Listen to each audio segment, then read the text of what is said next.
Friends, if you're looking for real old school laughs, you're in for a treat because we've got them right here. Flip City Magazine. Remember Mad Magazine? Then it went woke? Well, don't worry. Flip City has no chance of going woke. That's right. 4 times a year, you'll get an actual printed magazine full of jokes, stories, comics, and more, all about today's pop culture, entertainment, and woke politics. Flip City takes terrible entertainment trends we love to hate with hilarious parodies of Lord of the Rings, Stranger Things, The Walking Dead, Star Trek, Hunters, and more. Trust me when I say there is nothing else like Flip City on the market. So subscribe today. It will be delivered in print, or you can even get it digitally if you're one of those wacky Zoomers.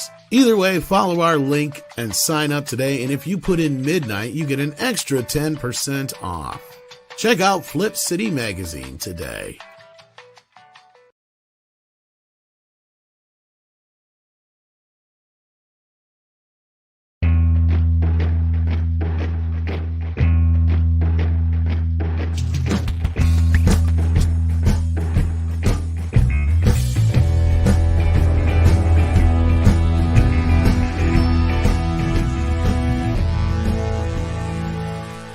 Good morning, everybody. It is Wednesday. It is the day before 4th of July. Today is the day they attack. Welcome, everybody. And usually by they, I would mean aliens, but in this case, I just mean they, them. How you doing, Andre? I'm doing good. Greetings, everyone. And pre-happy 4th of July, I guess. Today we celebrate our Independence Day. Yes, indeed. Yes, we're day before it, but a lot of places have already been celebrating it all throughout the weekend and through the week. Yes, I see quite a few people in the chat have gotten the joke. But yes, good morning, everybody. Good morning, everybody. Hopefully everybody's had a great day with Jedi Soyboy Kenobi, whatever the hell they're calling him out there now. I didn't watch that crap, but I watched something else. So we're going to talk about a few things we watched. We're going to talk about some Paramount news. So we're going to get into all that business. We got a couple of super chats and stuff to get started. The rest of our crew is going to be joining us slowly as the morning goes on because they're busy doing stuff, and Script is finishing up a movie, so hopefully he'll be in here soon to talk about that. But in the meantime, we got Samuel Maine, speaking of the meantime, who sent in a pair with a thumbs up. If you haven't hit that thumbs up yet, please do. We appreciate that. And then we've got ActionCom, who says to Andre, what do you think of Drinker's Fitzcarraldo piece? Also, have you seen that movie, Fitzcarraldo piece? And also, have you seen the movie Morkinski Madness? Yes, of course I have. Because the Critical Drinker, he did one of like the production hell videos on a lesser known movie to most, namely Fitzcarraldo. But of course, it's not lesser known to me because it's a movie featuring Klaus Kinski, directed by Werner Herzog. There's a total of 5 movies that they did, and this I believe is the second last this is the second last collaboration of theirs. This is the movie about a crazy guy who basically wanted to drag a boat over a hill in the Amazon. And the way to replicate this, which is a West German movie from the late 70s. Oh, I know which one you're talking. Yeah, I remember. Yeah, okay, no, sorry. That's the one. Is basically, we're just gonna redo it. We're gonna drag a huge ass boat across a hill in the middle of the rainforest. So yeah, a good times was had by all who nearly died, and yeah, it was true production hell. Those people, they suffered for their art. Every single one who was in it, especially the extras. So yeah, no, that was a cool video. Very short, I thought, because there's actually so much more you could have said about it. I mean, Werner Herzog himself, he did like another hour-and-a-half documentary on the making on this movie. I forgot the name of it, like The Field of Broken Dreams or something like that. Anyway, some kind of title which clearly indicates that this was a horrible process. But the end result is one for the history books. I'm very glad that the drinker decided to give more attention to it. I hope that he'll do that for the rest of the Herzog and Kinski movies as well, because that's a nice way for people to get to know about them. But of course, his focus is production hell, and you don't have quite the level of production hell filming a Nosferatu remake or filming something in Eastern Europe as you do carrying a freaking ass boat through the rainforest. So an apt choice right there. Good video. Kudos to the drinker. Thanks for the question. Indeed. And then we've got Thunder Strike. That's a hell of a name. Sends in $5. Says, can Bat Tom wish my son Peyton a happy birthday? He turns 5 today. Well, you can go. I'll give you a second to go bring Peyton in the room or bring the show to him. Hello, Peyton. That's a pretty manly name, Peyton. Like Peyton Reed. You know, you're 5 today. That means you're getting really big. Holy crap. That means you're going to be starting school. You're going to be getting a bike, doing all that stuff. I remember when I was a kid, but we'll talk about that when I'm older. Happy birthday, Peyton, and I'm going to sing you a little song here.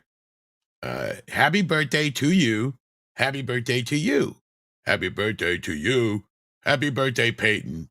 Happy birthday to you from Bat Tom and the Midnight's Edge crew. Take care of yourself and have a fun time. Yes, indeed. And bug your dad to get a pony. Ponies at the party are really cool. You to ride around on them and stuff. What? It's okay. I don't think they would worry about insurance and stuff. And as usual, he just leaves. Yeah. Well, thank you so much, Thunderstrike, and hopefully Peyton has a wonderful 5th birthday today. That's awesome. Indeed, and hopefully so does the rest of his family as well. Yes, and PG Bat Tom is hard to do. So thank you for that, Thunderstrike. Hopefully that will do. We've got Hyperguyver 2. Oh, well, this is actually about the Acolyte, I suppose. So I meant to save this one, but it says, have you ever heard the tragedy of Darth Twinkus the Thirsty? He was so bad and so gay. There's a lot of that going around in Kathleen Kennedy Star Wars these days. Indeed. But we'll get back to that. That's what I've heard.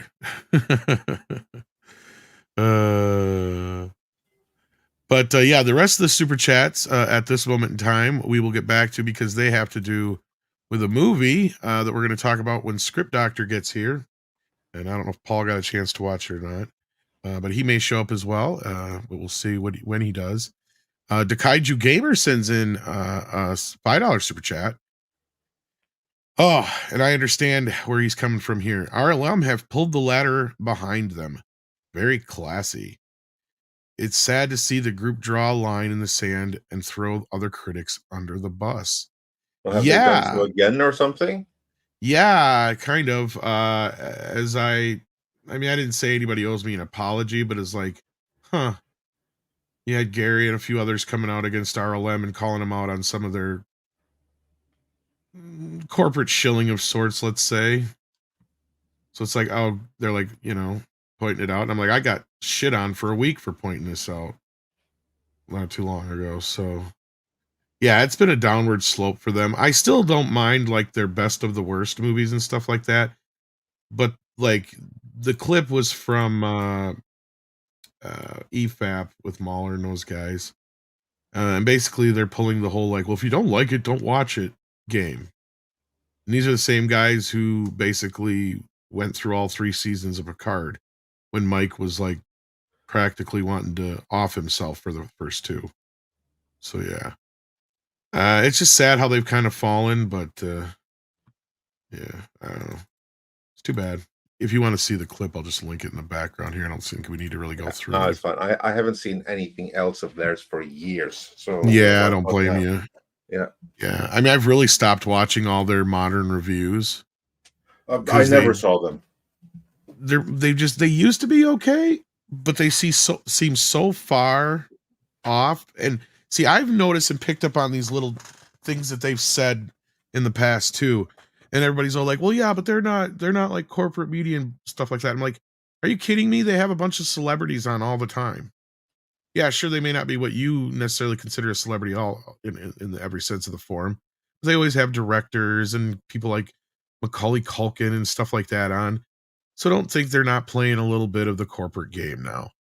And when you're watching Star Wars and you're saying stuff like that, or Star Trek and you're saying stuff like that, then I think you've really lost what's going on here. I mean, yeah, I mean, again, we're not always going to agree on everything. I get that, but when you're telling people that they're the problem and not the thing they're watching necessarily, then that's a problem. I mean, So basically, they are now criticizing others for doing what they themselves were doing with other things just a few years ago.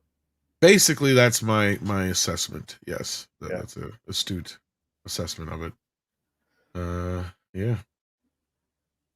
And again, I Uh, haven't seen it because my days don't have that many disposable hours, and what I choose to watch on YouTube, yeah. generally not the kind of stuff that is within our sphere directly. That's like other stuff I just need to relax and chill. So yeah, Yeah, you got to decompress with something else exactly, exactly. sometimes. And last night would normally be one of those times with me, but it's actually one of those few times where it crosses over with what we do. And we're going to talk about that in a little bit. And I believe you forced yourself to watch more Acolyte. I did, Um, yes. I mean, someone's and, got to do it. at this point, I think everybody else is tapped out except for a few people. But before we get into all that, since we're waiting for the rest of our crew, or at least who will show up of the crew, we've got this news that's been going around. I think a lot of people want to ask you what you feel about this, because we haven't got a chance to talk about it too much here on the morning show.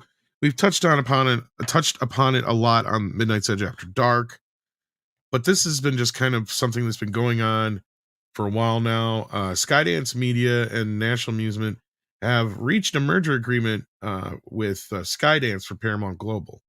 Now, my understanding of this is, yes, this is a big deal, but there's still a long waiting game ahead of this. Because basically, as you see right in the byline here, PAX still needs approval by Studios Board, Special Committee. Paramount expected to get a 45-day window to shop for better offers. And I think I already read somewhere, because I was looking for a newer version of the story. This is actually from yesterday. I think they accepted the offer, is what I had read or seen. So that means that for the next 45 days now, Paramount can field other offers from other studios and other buyers potentially. What other And offers would those be? well, if Sony wants to put another offer on the table, if Warner Brothers wants to come in and toss their hat in the ring, anybody basically.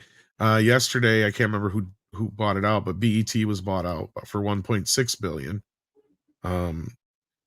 See, and I think that's part of the problem here. At least my assessment of this is, I think Sherry is realizing that this is going to get split up probably one way or another, and she might as well get out now while she can.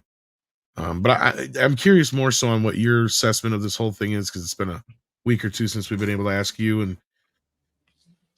somebody from the financial world and such. I'm curious to hear what you think about it all. Well, the big problem here is all of the debt that Paramount is laden with, which comes like a shackle that any buyer has to pick up as well. Because Shadi obviously wants a deal where all the debt will be taken care of, where preferably her family legacy will be retained, and she gets to cash in shitloads in the process. Now, those are three wishes all at the same time, of which probably only two are feasible. So she's looking for the best possible deal. Meanwhile, while Skydance David Ellison is also looking for a kind of deal that will benefit him the most without breaking. Well, of course, it's never going to break the bank, but that he can justify back in his end as well. So he's not going to want to pay so much that they'll never be able to profit on this. Because like Paramount is, you can make the argument that Paramount is undervalued. And when you look at the brands which are under Paramount control, any entertainment company have the potential to make a steal here if the price is right. So obviously that's a big part of this. And I think the debt and exactly what to do with that, how to manage that, that's a big issue. The good news for all involved is that they are still talking. And I think that Skydance's position is going to be much stronger in 1 month from now than it is now. Because then any other parties, and that's why it's there, I'm sure, any other parties can come and make their offers as well. Which to me seems like a last-ditch effort from Shadi's point of view. And yeah, let's see if anyone better comes along. If they do, they'll have it positioned from Ellison. Because I don't think that there's going to come anyone with as deep pockets as David Ellison and Skydance. Probably they are the ones which are best suited, not necessarily to carry on running Paramount, but just to make a kind of deal that Shadi Redstone is going to agree with.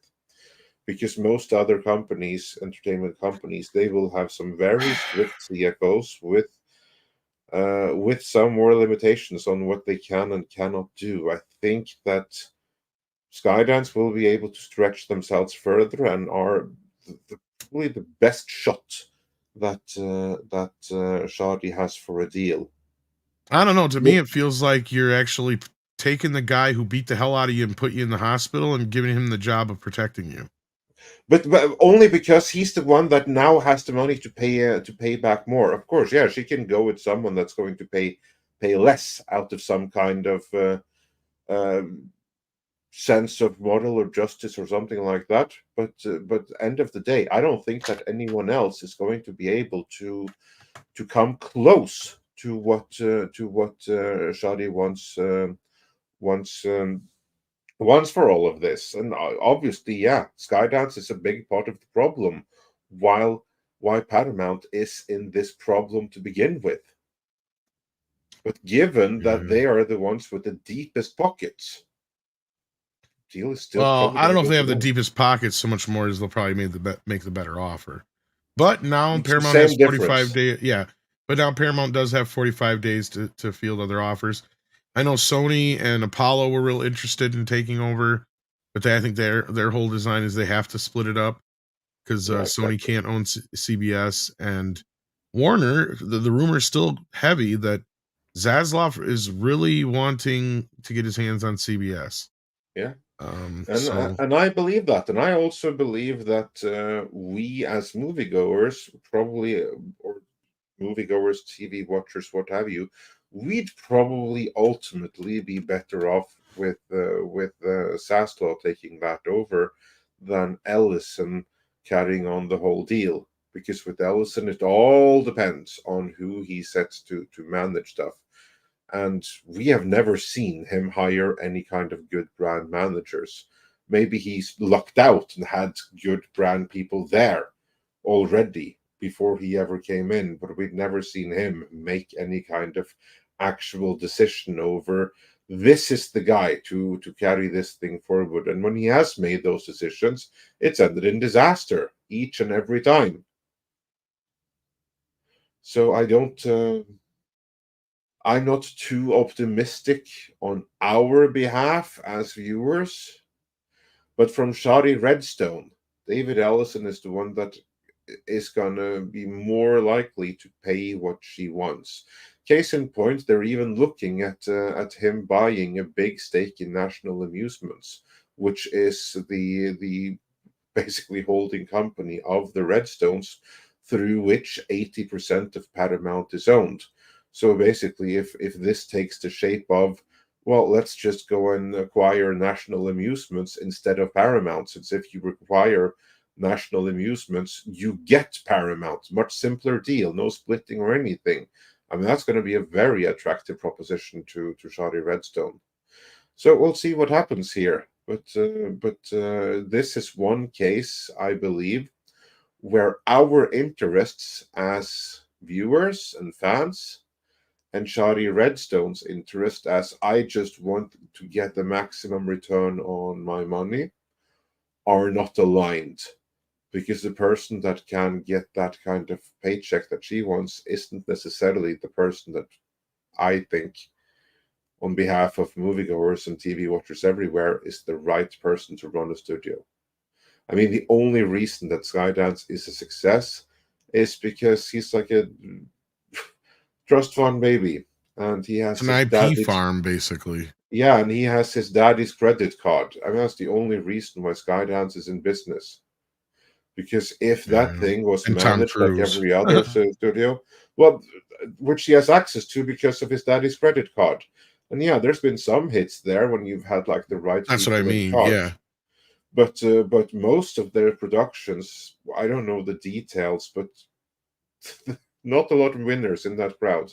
Very mixed bag, Skydance's output.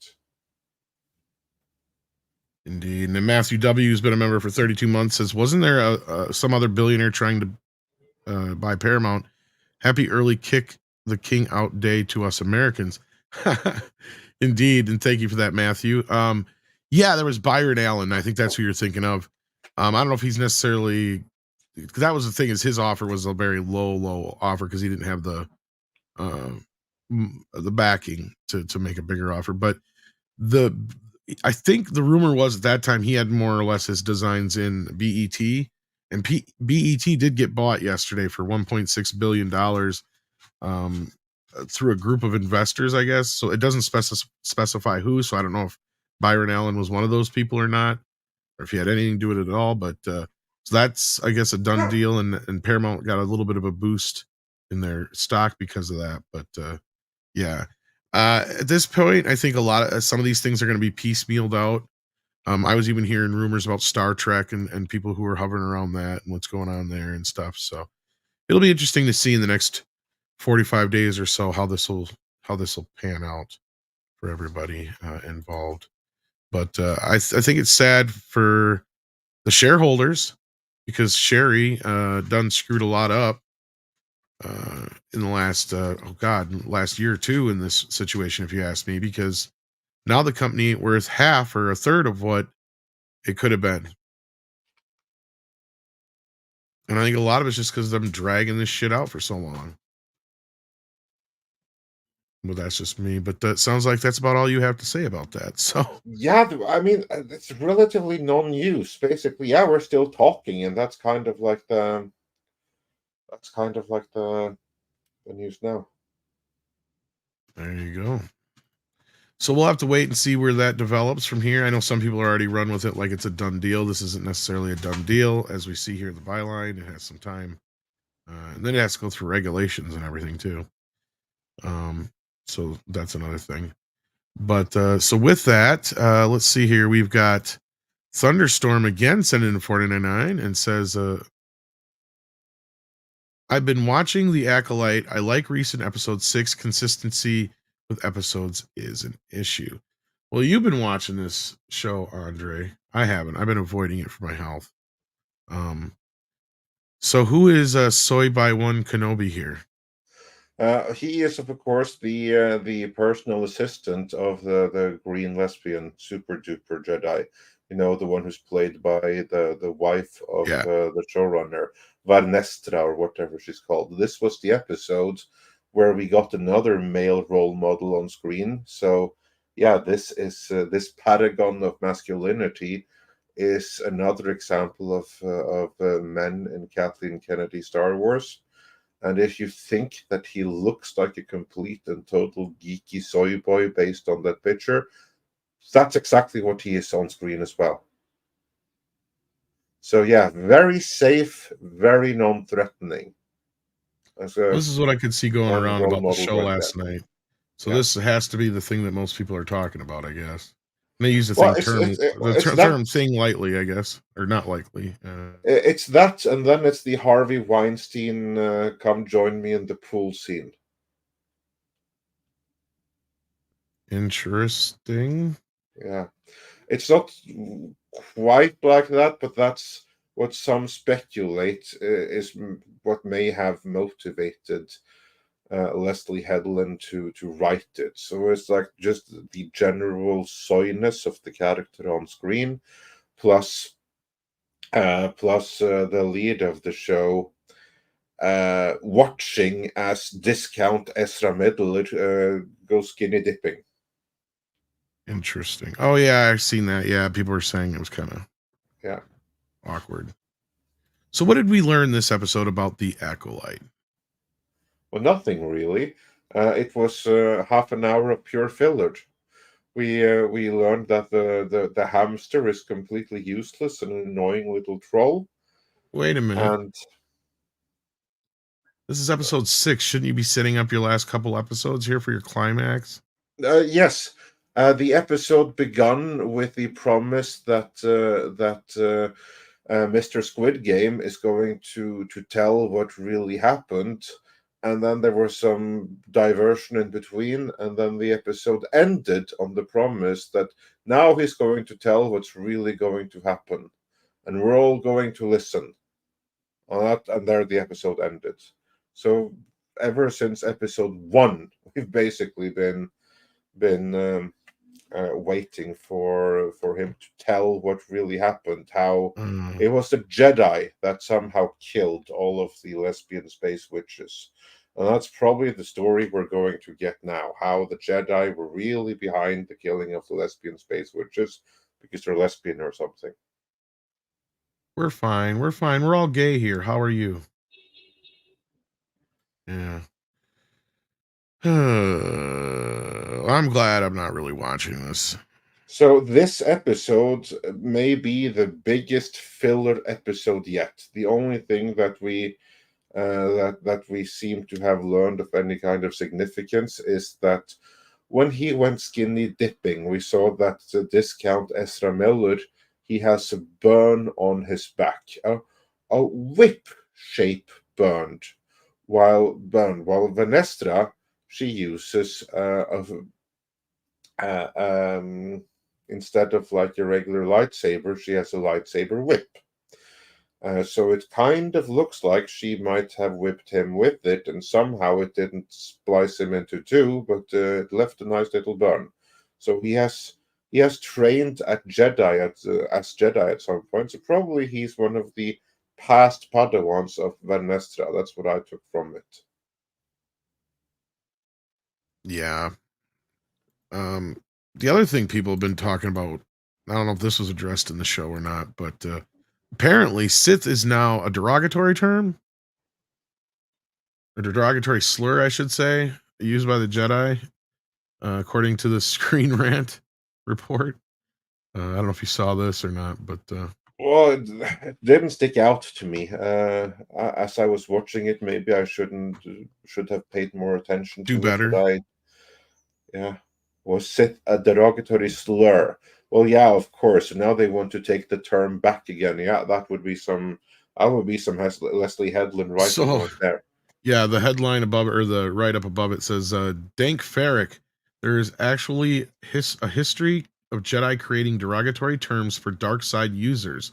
So it's not too much of a leap to think that Sith itself was a derogatory term used by Jedi to describe their enemies. Kamir even hints at this. I do believe that would go against canon a teeny weeny little bit. I mean, isn't it the whole like people that were called the Sith and their planet was like hijacked or something by the Dark Force users who took over the name Sith after them? Or is that Legends now? I don't know. I need a raging rhino or something for that, because yeah, that's way beyond my pay grade when it comes to Star Wars. So yeah, I couldn't tell you on that one.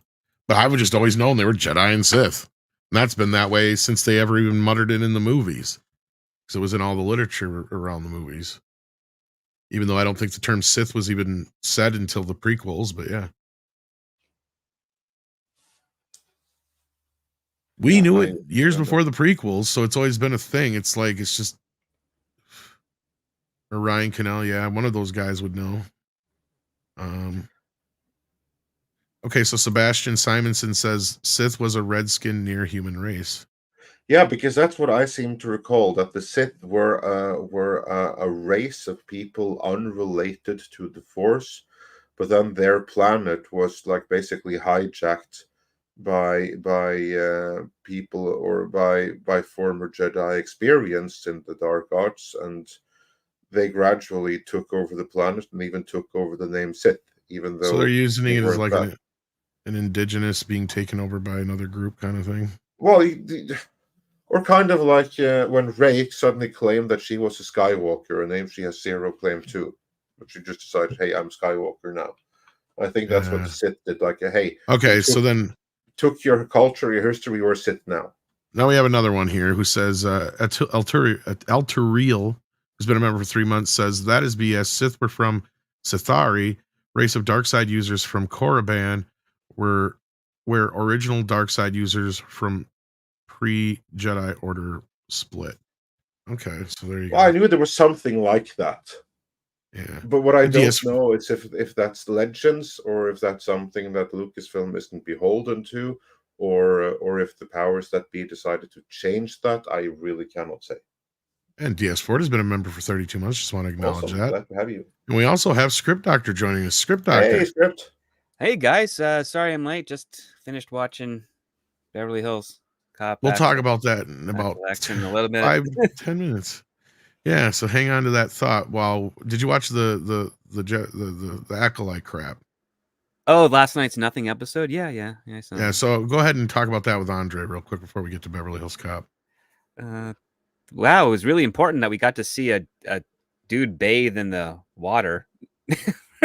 Yeah. Well, maybe that's one way that Leslie Headland is dealing with her Weinstein years or something like that, and maybe discount Ezra Miller is inspired by Harvey Weinstein, even though she was the one that came and peeped on him and not the other way around. But maybe there's some inspiration there, instead of him just being inspired by Jordan Peterson, which I do believe there was a story about somewhere. I can't recall if it was in Bounding into Comics or if it was in that Park Place right now. But no, it was that Park Place. They did a story on how Discount Ezra Miller seems to be partially inspired by Jordan Peterson, as he apparently made a quote that was similar to something that Jordan Peterson would have said. So yeah, of course, find your enemies. Good thing they didn't go with Doomcock this time. Right. Well, I mean, there's that, but most of Jordan Peterson's quotes are really just him quoting other people. So it's kind of hard to like figure out what's exactly his and what's, Solzhenitsyn or Carl Jung or any of the other quote unquote greatest thinkers of our world. So yeah, I don't know really much about that. I didn't recognize anything in there that I could attribute to Jordan Peterson. Just basically a weird consistency of inconsistency with this Khmer guy, who every moment he gets a set piece of a scene, he is playing a different personality. When we first saw him, he's this bumbling apothecary. When we next see him, he's this badass Sith Lord, and now we see him as this kind of inviting, harmless, sort of placating dude trying to manipulate and seduce whatever. Is it Osha to the dark side? It's like, okay, so we're missing a little bit of a through line to the character, and part of me feels like it's going to be a backloaded series, like the last two episodes. I'd be surprised if the last episode actually has any real information, because they've been dragging out this nothing thing for essentially 4 episodes, because the flashback would be your setup, and then it's like, well, where's the missing information that got us from point A to point B? Well, we're just going to keep delaying that episode by episode by episode until we get ideally all those pieces brought together, in which case we'll all roll our eyes and say, that was it, that's what this whole thing was about, what the heck? And then this is the problem with mystery box storytelling like we have right here. Well, it's not quite a mystery box yet, because if they deliver, then it's not a mystery box. They had something. It's just a really terribly packaged mystery. A mystery box is where we know from the get-go they have nothing. That's your J.J. Abrams stuff. The whole thing is like, we're just going to keep, asking more questions about the stuff and then never deliver until, someone over at Disney says, listen, we've got only one movie left and you've got to do a reshoot, which I guess they're still filming The Rise of Palpatine right now. We need an answer. And then she ends up being all the Jedi and a Palpatine.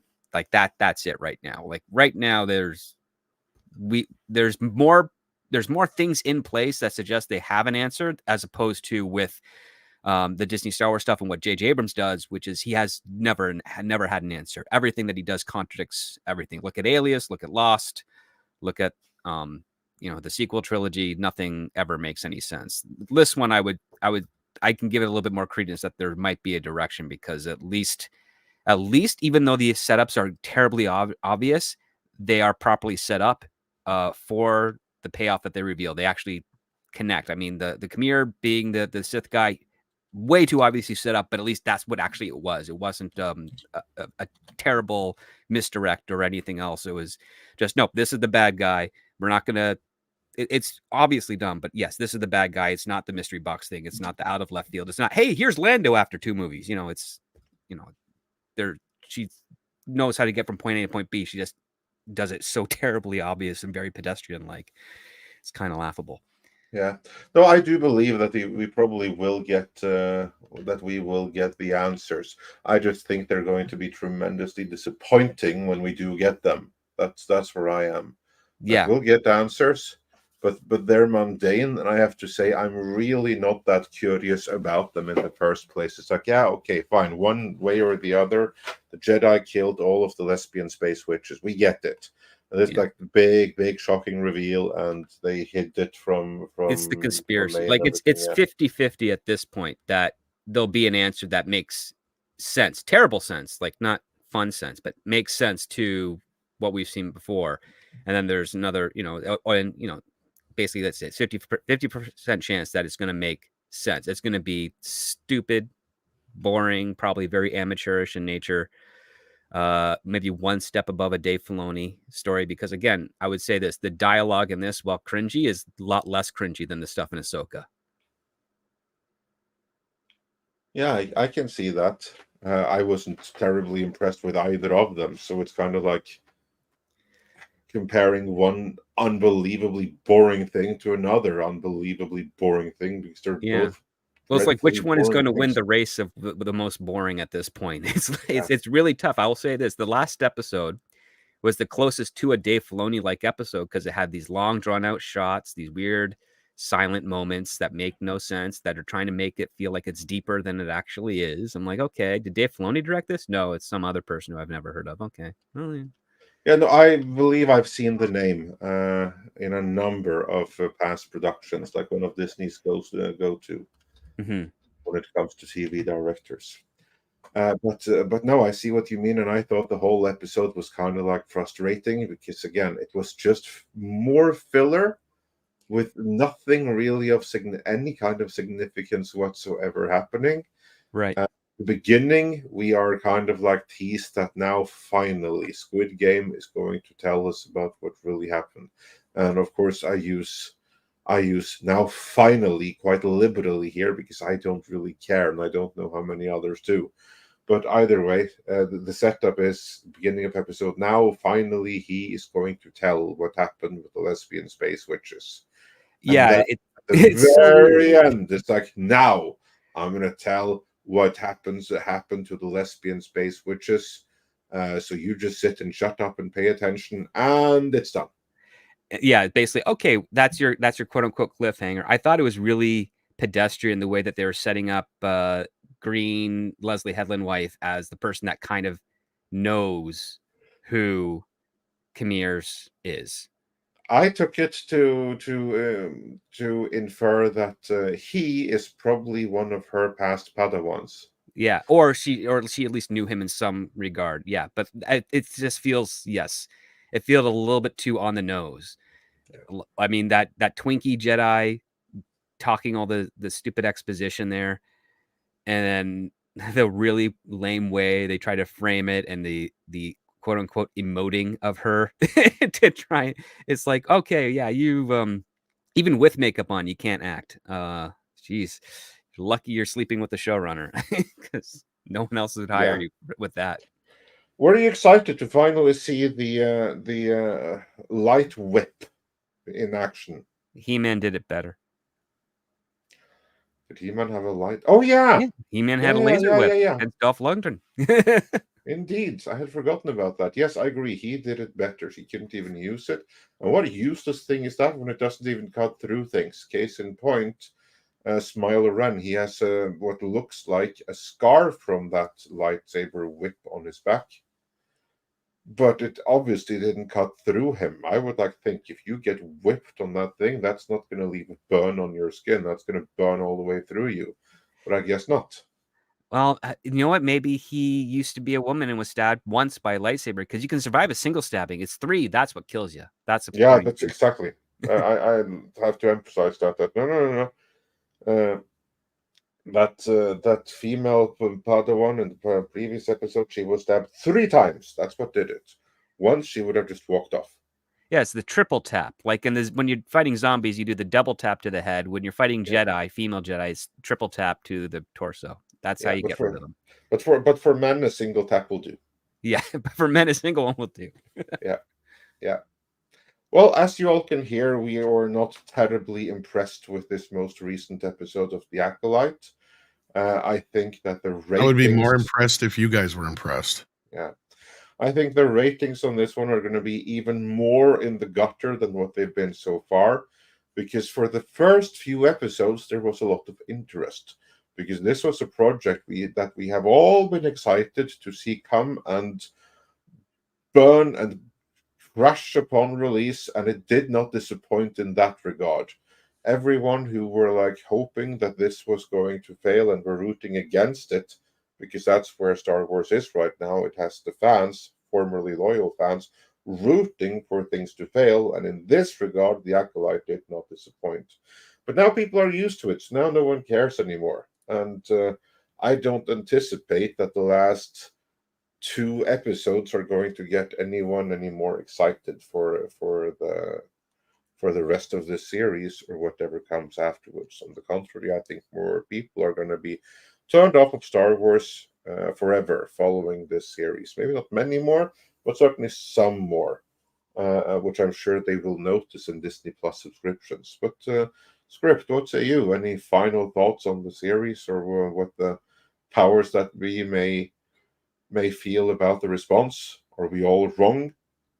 I think for Disney, the engagement is the one thing they only care about. They don't care how people really criticize it. They have their own acolytes in the media that are going to do the defending for them. They don't actually have to say or do anything at this point. It is kind of fascinating to see in real time how with each subsequent entry into the Disney Star Wars catalog, the fan base is being whittled down smaller and smaller and smaller, to the point where you're literally going to get a pretty fair percentage of these are the ones that will buy anything that has Star Wars on it. And when you can figure out what that aggregate is as a percentage overall, that's a good metric for any IP holder to figure out. This is how bad you can fail, and that's your target at this point. And it's going to be something, but how low will it go? They keep getting lower and lower every time you think they can't get worse or can't lose more an audience. They say, hold my beer. Exactly. They somehow find a way. I'm very impressed with their ability to do this. Yeah. Listen, it is definitely a learning experience. That is the only benefit to exposing yourself to the Disney Plus, any Disney Star Wars stuff, is that you're just seeing more peculiar choices, risks that some conceptually could be good, but the execution just absolutely horrid. And yeah, I mean, it's kind of neck and neck with Star Trek at this point, because Star Trek is a shrinking fan base, and they keep on oversaturating their own fan base with all these shows that nobody has ever gravitated towards. Yes, a great deal of Star Trek fans would love to see a Star Trek Academy show, but not in the 32nd century, not with that Tilly lady, the head of it. They want to see something that, like a Top Gun for Star Trek. And you'll never get that with the current production. With Disney Star Wars, they want to see other stories featuring Jedi, bounty hunters, smugglers, mercenaries, all that type of stuff. And we're not getting exploration in there. We're getting the cultish of the Mandalorian because Dave Filoni. Well, you're getting exploration, but not the kind of exploration you're thinking of. You're getting exploration that's not exploration of the universe. It's exploration of this is what Star Wars. Sexuality. Sorry, well, that's what I was getting at, but yeah. Barely. I wouldn't even. I would say that's a little bit of a stretch, but fair to a point, because especially when you have the naked guy in there, like that's your first really on the nose point of sexuality. Well, we got lesbian space witches. I mean, she's even acknowledged that. So, well, she tried to obfuscate a little bit of it, but yes, it's basically like, okay, you got a covenant full of witches. Well, listen, anyone dealing with a covenant full of witches knows all those witches are lesbians. That's why they're called witches. Nothing has to do with magic. It's just the fact they all want to hang around together and they won't want to be they're a woman bitch. That's why it's a witch. That's how it works. Speaking of just that, I have one final question before we move on to Beverly Hills Cop here. In interviews, Leslie Headland has suggested that she is saddened and dismayed to see people critique what she considers, I'm paraphrasing here, so this is not the exact quote, but anyway, she was not happy with people being not won over by what she considers to be the most significant piece of art that she has ever produced, namely The Acolyte. Now, Script Doctor, you have seen the writing in 6 out of 8 episodes so far. Do you agree with her assessment that this is the most important and most significant thing that she has done to date? No, Russian Doll was terrible, but it was far better than The Acolyte. That's interesting. I haven't heard anyone say that I've never seen Russian Doll.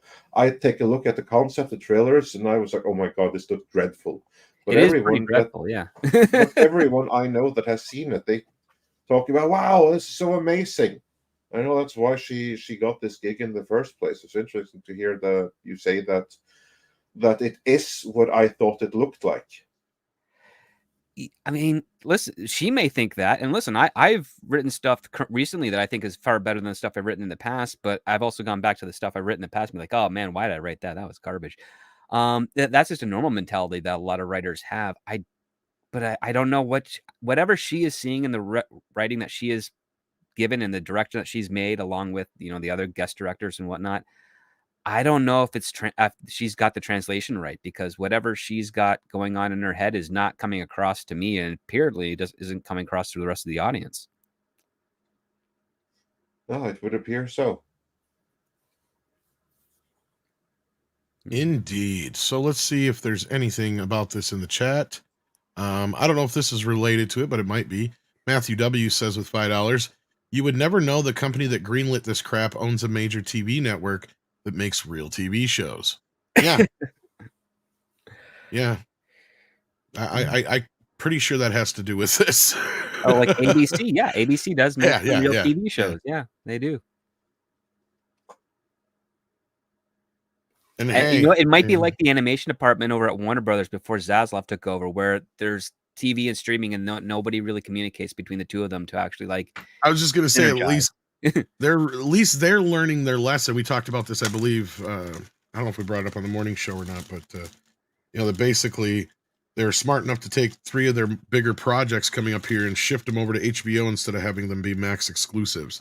It's like maybe somebody learned that there's a better way to do this. But anyway, I think what's the result is that streaming is your final point of distribution windows after all the other ones that were there. After cable, after physical media and stuff, its resting place would be streaming. Where beforehand the resting place was essentially DVD.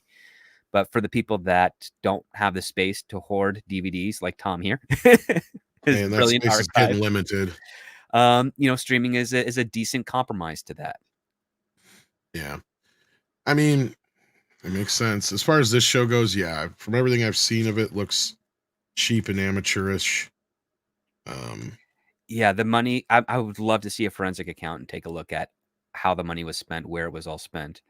On shows like The Acolyte, on all those stuff over at Secret Hideout, etc. Just it doesn't make it to the screen, in my opinion. Well, when you hear stories, and you had said this yourself, even though it was in the one write-up, about Friday the 13th, but when you hear stories about where these people don't even know where they rented out facilities and stuff at, that Yeah. means that there's so much money going out and changing hands at this point that nobody's even paying attention to half this stuff.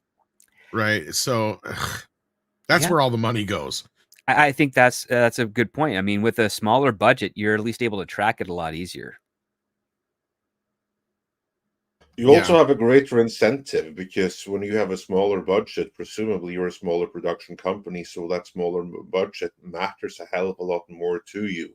Whereas a company like Disney, you can lose 50 million here, 50 million there, no big deal as long as there's some kind of receipt for it. Yeah. Yeah.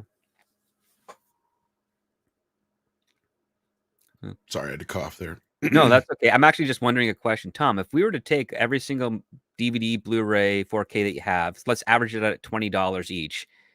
How many years of streaming could you afford? A lot, but you know what?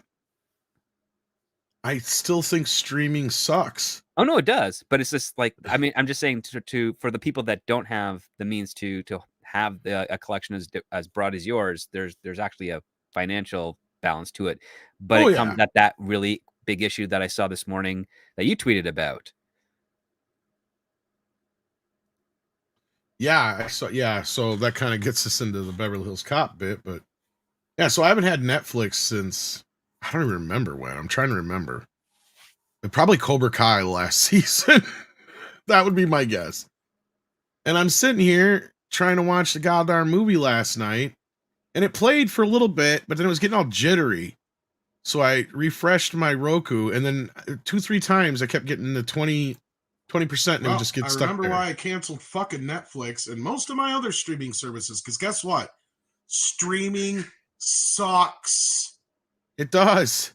I am so sick of this thing. I've got another video I never made one night when I was just trying to watch Death Wish, the Bruce Willis one, and I couldn't get it to friggin' play on the streaming version. It's like, well, it took me 2 seconds to pull out the Blu-ray and put it in and play it, and it was playing.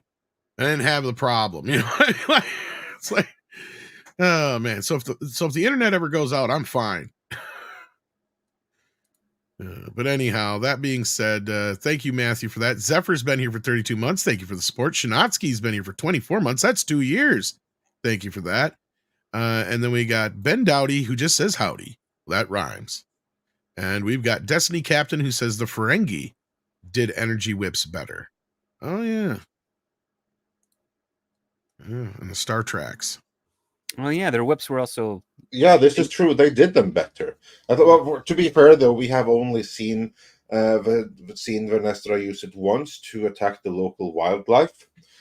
So who knows if she'll get a better scene with it later, but what does it matter in this level of writing? Yeah. Again, it's the rule of cool, which you can't abuse, and you also have to understand like what it actually is. I mean, literally the shot that we saw in the teasers was exactly the length and shot that we saw in the show. It was just that one instant, and it was like, oh, that's a nothing thing. Yeah, indeed. Pretty much. Then Aaron Gledning sends in $5. Says Acolyte is a prime example of why you shouldn't be writer, director, producer, cast, director, etc.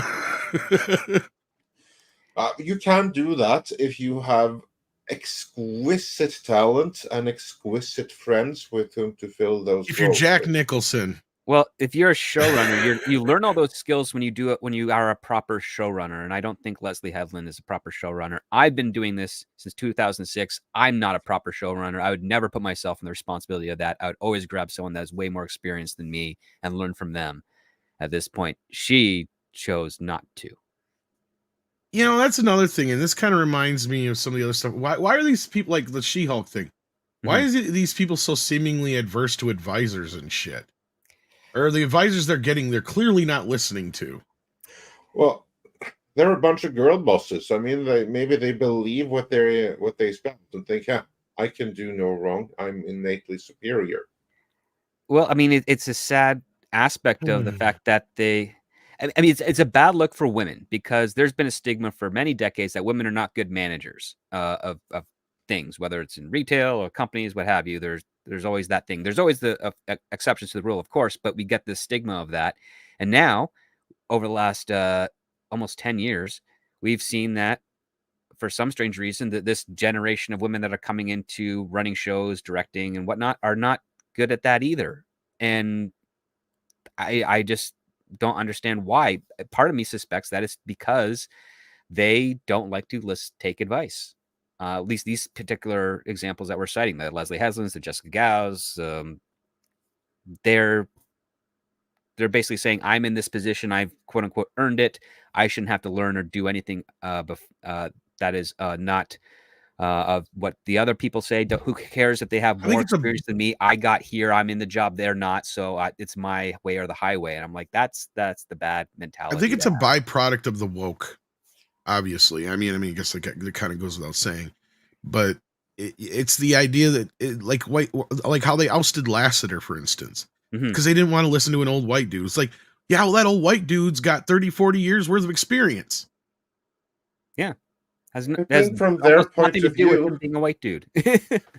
Well, they probably figured that, oh, he does stuff the old way, and we don't care about the old way because we're new and we're young and we're hip, and everything that we do is automatically going to be young and cool and hip because we're doing it and therefore better. And then they discover, they probably won't admit it after many productions in, that actually, no, it was just inexperienced crap and a bunch of kids without life experience trying to lecture the rest of us.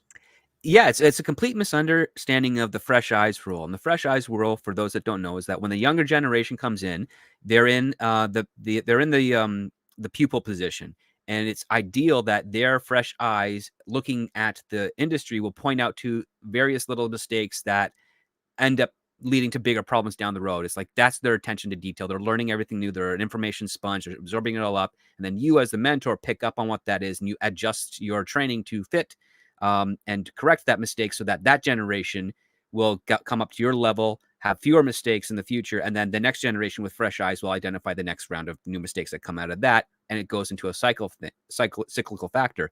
But what we've kind of seen here, especially with the Disney files, is that they didn't even want to learn the stuff. They're just pointing out all the problems and issues, and a lot of it was their personal opinions and conjecture. And instead of actually learning what the job was and realizing why things are done the way they were, they're like, nope, let's just push them out. We're the new generation. We know what's going on. We're more in tune with the current audience that's going to be watching this stuff. They don't know what they're talking about. And now what you end up having is you have this huge experience gap, especially in the Disney animation department, with the one fluke of Inside Out 2, which I suspect was probably written 6 years ago, and they've been working on it since. And that's why it probably is a less harmful Disney animation project than all the other ones, which were greenlit within the last 4 years and rushed to conclusion, especially with Wish. Do you think anyone in Disney will be aware of that and see, maybe that's why? Or do you think the people who do know will cover that up and just take credit for it themselves? I think it'll be both of those at the same time. I think there'll be a whole group of people that will have no idea that that the way it was initially produced was the reason for success, and the ones that do will cover it up and make sure that they don't know, and they'll just call it a fluke. We got Jason Webster, who says, well, with episode 6, the Acolyte is still categorically SHIT. Stupefying, hideous, inane tripe. Yes, indeed. Seems to be the consensus. Master Clockwork sends in 5 and says, I'd love to think Disney Lucasfilm, would learn a lesson, but if they start mucking with the old Republic lore, Star Wars fans might riot. Yeah, I could see that. No, the High Republic already mucks with the old Republic lore. Yeah. Hey, Paul. Because what is the High Republic other than just a period of the old Republic? I mean, Obi-Wan Kenobi is the last Jedi of the old Republic. He quotes it in Star Wars. The old Republic may go back thousands of years, and it's a broad spectrum of time, but it ends when the Empire takes over. The Republic ends when the Empire takes over, hence making it the old Republic. You cannot change that. Yeah. I saw on a recent Marvel comic that released the High Republic that it takes place 1 century before the Acolyte. which to me seems like a really condensed time frame that you still like within 200 years of episode 1. But hey, that's what they chose to do, and a shitty choice it was. Yeah. Mm-hmm. Paul, did you watch The Acolyte? Yes, I figured as much. I don't know if you got to watch Beverly Hills Cop yet, because we're going to talk about that here in just a minute. But we're just the trailer for it or the show. The movie. The movie. Yeah. Chicken paprikash, which I made, and then I'm going to follow it up with a lemon meringue pie I made. So which is far better than the episode that Leslie Headland made. Oh my God, was this? Have you talked about it? What a piece of shit! Yeah, but Yeah, we've spoken about it. But let's hear your thoughts before we move on. Yeah, get into the rest of the super chats, please. Well, first of all, I want to congratulate Script Doctor on a very entertaining discussion on Star Wars. That was fun. What the one thing that didn't come up in that discussion is that the other individual who I've heard before, those of us who write know that we don't get everything right the first time, and especially in series television, you make stuff up as you go. It's not like as it comes out fully formed at the beginning, and by the time you get to the end, you kind of have a universe built. But it's very difficult to build the complete universe to begin with. You make stuff up as you go. Yeah, you have to. Then it becomes the universe. And then you fuck up along the way, and you have to change things. And I mean, to the point where one of the things I hated about the new Disney Star Wars is that they just make up spaceships as they go. In the Lucas Star Wars, at least the first 3 movies, there were classes of ships. It was if you were playing Battleship, or you were replaying a World War where you had, the USS something or other, and this was a aircraft carrier. This was a battleship. This is the PT-109. I mean, these were PT boats. Lucas seemed to understand, like the X-wings were Mustangs, right? Mm-hmm. Or 101 starfighters or whatever they happen to be. So that's all gone in Disney. You just have like spaceships made any way they want. I mean, we know that Boba Fett had that ship that flipped sideways, and then you had the Millennium Falcon. And one of the things that I don't get with any of the Star Wars is, like, yes, the Millennium Falcon does not feel like one of the manufactured, mass-produced ships that you would have during a world war. Like, you need Zeros and things like that, right? But who built it? Did they build other custom ships? What kind of history does that individual who has made custom ships for other people, why did they build them for other people? There's a huge gear porn lineage that Disney just completely avoids that I think would be interesting. And I haven't read all the Star Wars books and stuff like that, so maybe this already exists. This is like my fevered brain. Not everything I come up with is original. Actually, most things I come up with is not original. But suddenly you've got this ship with a docking capability and the Acolyte. Where did that come from? What class of ship is that? Are there other ships like that? That part drives me nuts. Well, the docking thing is supposed to be so in episode 2, Attack of the Clones, Obi-Wan has a ship that looks like an A-wing that has a ring that allows it to travel through hyperspace, and that's what we're seeing, an antiquated version of that, a reverse engineered extrapolation of that. Okay. But it's not fun. Like, it just doesn't have the same type of gimmick to it. It's designed by people who are not really into cars or into planes or into ships or anything of that nature. It's just like, okay, we get the basic parameters of what it is. It's very conventional, as opposed to what Lucas was doing and the team that he got. It was all like having fun with, like, well, listen, we're in space. We don't have to worry about the rules of gravity. So we can do any shape, anything that we want, and it will work. And people got creative. I mean, who would pilot something where you're, as the Millennium Falcon, you're literally in a sidecar on the side of the ship? You can't fly that straight. No, properly, but no. it works for the purposes of this of Star Wars. We don't get anything clever like that. No one needs to see me. Stuff. Yeah, we do. And anyway, so my I mean, they the story suddenly veered into Harlequin romance. And then when, Manny, or I call him Sith Green, comes out of the water, he's nude. Now we're into Blue Lagoon territory. Like, this isn't Star Wars. This is the fevered imagination of women.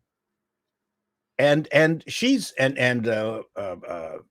Osha is holding the lightsaber out and not turning it on. That's threatening. But as she's holding out the lightsaber and he's coming out nude, she's clearly looking down. And I wanted to know whether he was sheathed or unsheathed. These are important questions that were never answered. And now clearly he's going to turn her to the dark side, which we have no idea what that is. I have no idea what he wants. He's pretty cash. He seemed to me like a really good talk show host during that entire time while he was on his little grotto. And that little grotto thing too, which I thought was pretty interesting, was clearly this was finally a moment where the producers could say, this is where the $20 million for this episode went to. Here it is. We're going to do multiple shots of this beautiful place where I don't know where it was. It was an I island. thought it was that place where Luke Skywalker hid in The Last Jedi. Oh yeah, they're definitely making it look as much as that is as possible. The only thing that was missing were porgs, which they replaced with little baby snuffleupaguses. Yeah. Which, okay, people can walk by them and they don't scatter. Like, there's just so many things in this that take me out of it. That actually makes sense, because the porks, they look delicious and succulent and tasty, whereas those little leathery things looked utterly inedible. So yeah, well, it's true. Now, this is, and I won't go through the entire show. I'll do it on my video and you can watch it. Actually, I was going to do a short video, but my sarcasm level is at DEFCON 1 and I'm really enjoying writing it. So, wait for that. But she gets up and the first thing she does is take a bottle of Evian. This is what women write. Like, first thing she does, I'm thirsty. Oh, I better sniff it to make sure that it's not overly chlorinated. I mean, it's just, yeah, you get up and then she finds the knife, and the clothing luckily was May's because it fit. Luckily, Chimere didn't take on B. Arthur as his acolyte because the clothing would have been huge then. And so she leaves with a certain amount of confidence or trepidation out of the cave with holding this dagger. Now, she has been witness to the carnage that Chimere, as the Sith, is capable of. What does she think she's going to do? And then she follows him. And does anyone watching this believe that he does not know that she's following him? Like, it's so stupid. Yeah. It's absolutely dumb. We know if I was to rewrite just that scene, sure, have her hold back at the beginning, but then after he's in the water, as opposed to sneaking up and getting the lightsaber and stealing the lightsaber, she just pops out from hiding and she goes, how come you haven't killed me? Like, bang, just like, do it. Like, what's going on here? I mean, this mystery that they try to set up, and I'm going to steal the lightsaber while he's 30 feet off into the water. On the other hand, we know that he's got force push. He could do a really good like force push in the water and then like cover into a bunch of water. Part the sea and just walk straight towards her like it's nothing. I mean, the thing is, have fun with this. Oh, she's going to try and sneak up on and kill them. Well, like, have him make fun of her for doing that in some way. Have every time she goes around to like stab him, he's not there because he's moved somewhere else. And it's like, oh, we get it now. He's playing with her. He's messing with her. He's humiliating her to show him how powerful he is. Instead, he's like, no, I'm just gonna swim. No, let him swim, but well, probably that's the whole point of the scene, that it's a power play. Like, I'm here and all vulnerable and exposed, and I still own you. That's probably what she's trying to show. And I'm going to show you my naked lightsaber. Yeah, So, maybe some Harvey Weinstein memories or something. I no, don't no, know, that but comes later. The whole Harvey Weinstein thing comes up when, and I'm going to put it into my video where I'm going to get Seth Green as the son of Dr. Evil saying, kill him, when OSHA, when May has got the knife, she sneaks up on Saul, and then he goes, you handle the ship. And he actually says, take the wheel, as if it's a freightliner, like a freightliner truck. Mm-hmm. He doesn't say man the helm, which might be a little bit too earthy, but Take the con. Yeah. take the controls, not take the wheel. Like all through the series, I have noticed this terminology that's just takes me out of it. It's nuts. But so, you know, she's got the shiv. She's ready to, you know, can like get Saul and kill him, and the way she killed Indara, but no, he hugs her. yeah. And the And hugs. Sean Carter says for $10, while we're on that point, the dialogue is just so stupid. Take the wheel. On an effing spaceship, his strength in the Force is powerful. What the F kind of dialogue is that? I was a Jedi a long time ago. Dude is like 28. So, yeah. Well, they're just kind of rephrasing stuff that was used in the original trilogy. But what does Yoda say This about was Anakin? the Your father nostalgia powerful, bait the we Force were is what promised. he. Yeah. Yeah. They don't have any style or flair to it. That's the problem. There's so she doesn't kill him. He hugs her, and then my internal timing is going, oh, that hug's a bit too long. It's a bit too deep. And she's actually going like this. And I'm going, is that a Harvey Weinstein hug? Like that's, I wonder if Leslie is channeling that. That was really weird. So she doesn't kill him. I mean, she had him dead to rights. Not only was she next to him, he was hugging her. He could just, you know, into his back, he'd be done. But no, I don't understand the decisions of the writer. Plus, they turned the Pip. She rebooted the Pip. Did you notice that? They actually, Yeah. I don't know, where's my They basically, Yeah, so basically factory she, settings. yeah, yeah, she went like, okay, bing, bing, and then press the two buttons to reset it So like it was an basically- iPhone.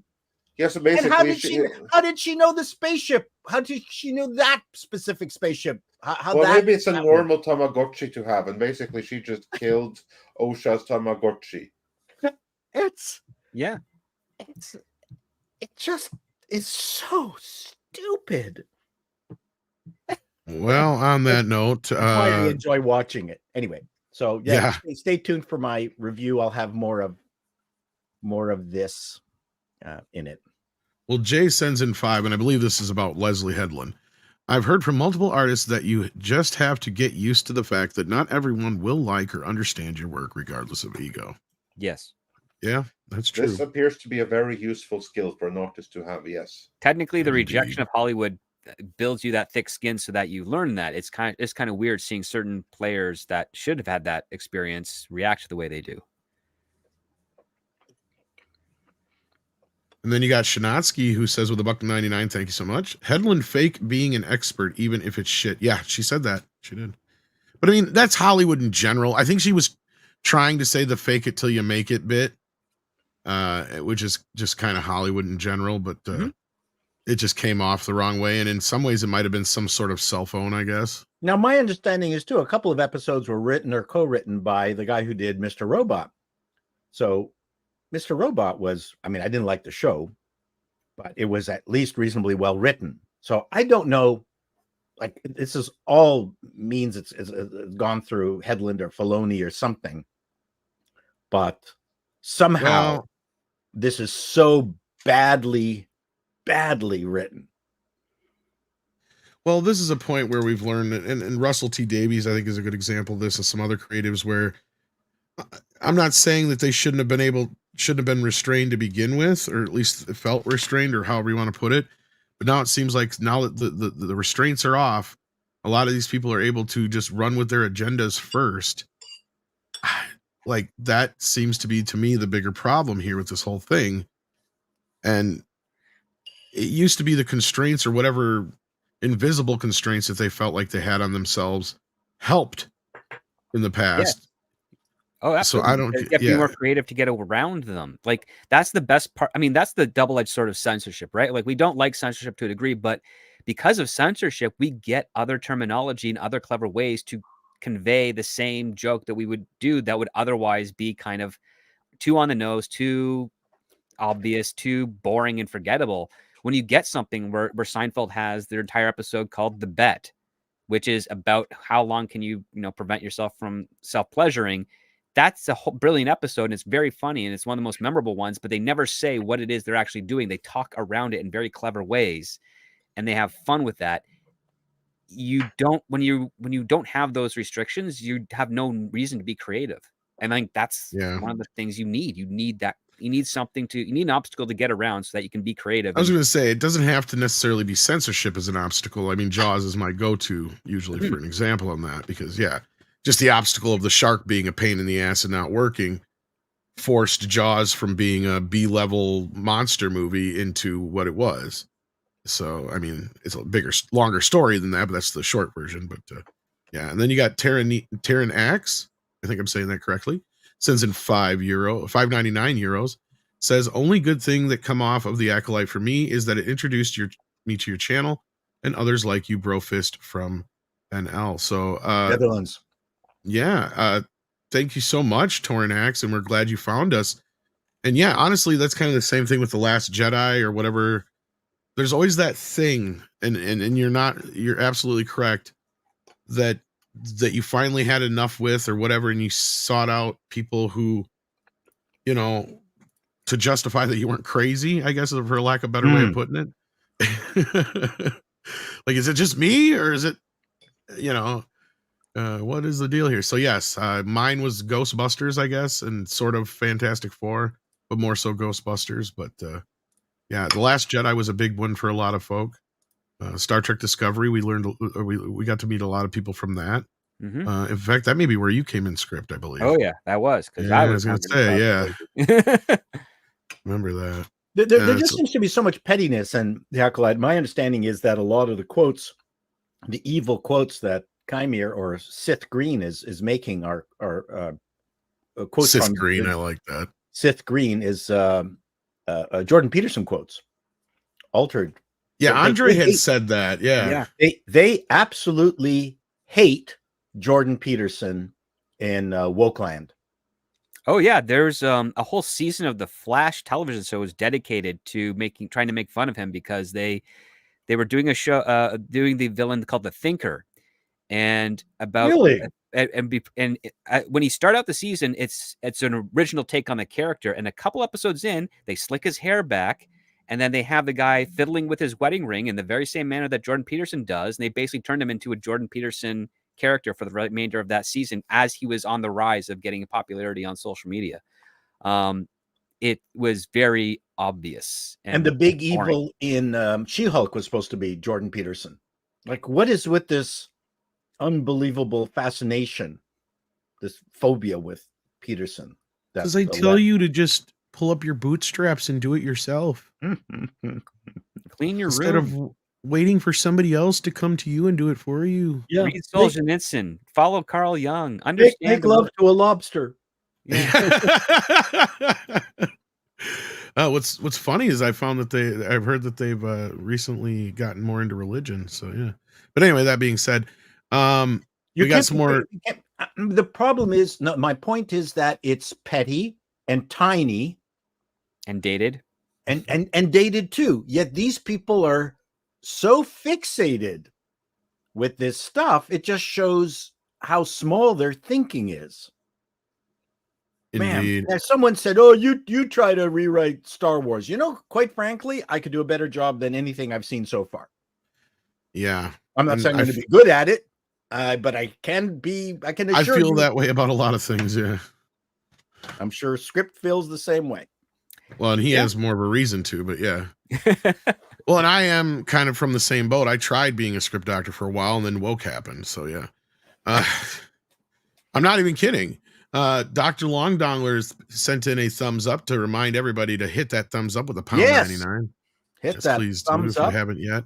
ActionCom sends in 10 to say, Script, how does the fresh-eyed rule apply to Mike and Moy and Married with Children? Mike and Molly. Mike and Molly, I think he meant, yeah. No, when I he think was he meant Mike Moye because Mike Moye was. Oh, one Mike of the Moy is showrunners. the guy. Yeah, you're right. I was gonna say, yeah. Oh. Okay. Well, He was told, let me finish the thing here real quick. Sure. Sorry. When he was told it would work and a 50s era advisor tried to change it. well, first, ActionCom, you should know this. For those that don't, Mike Moye had been writing.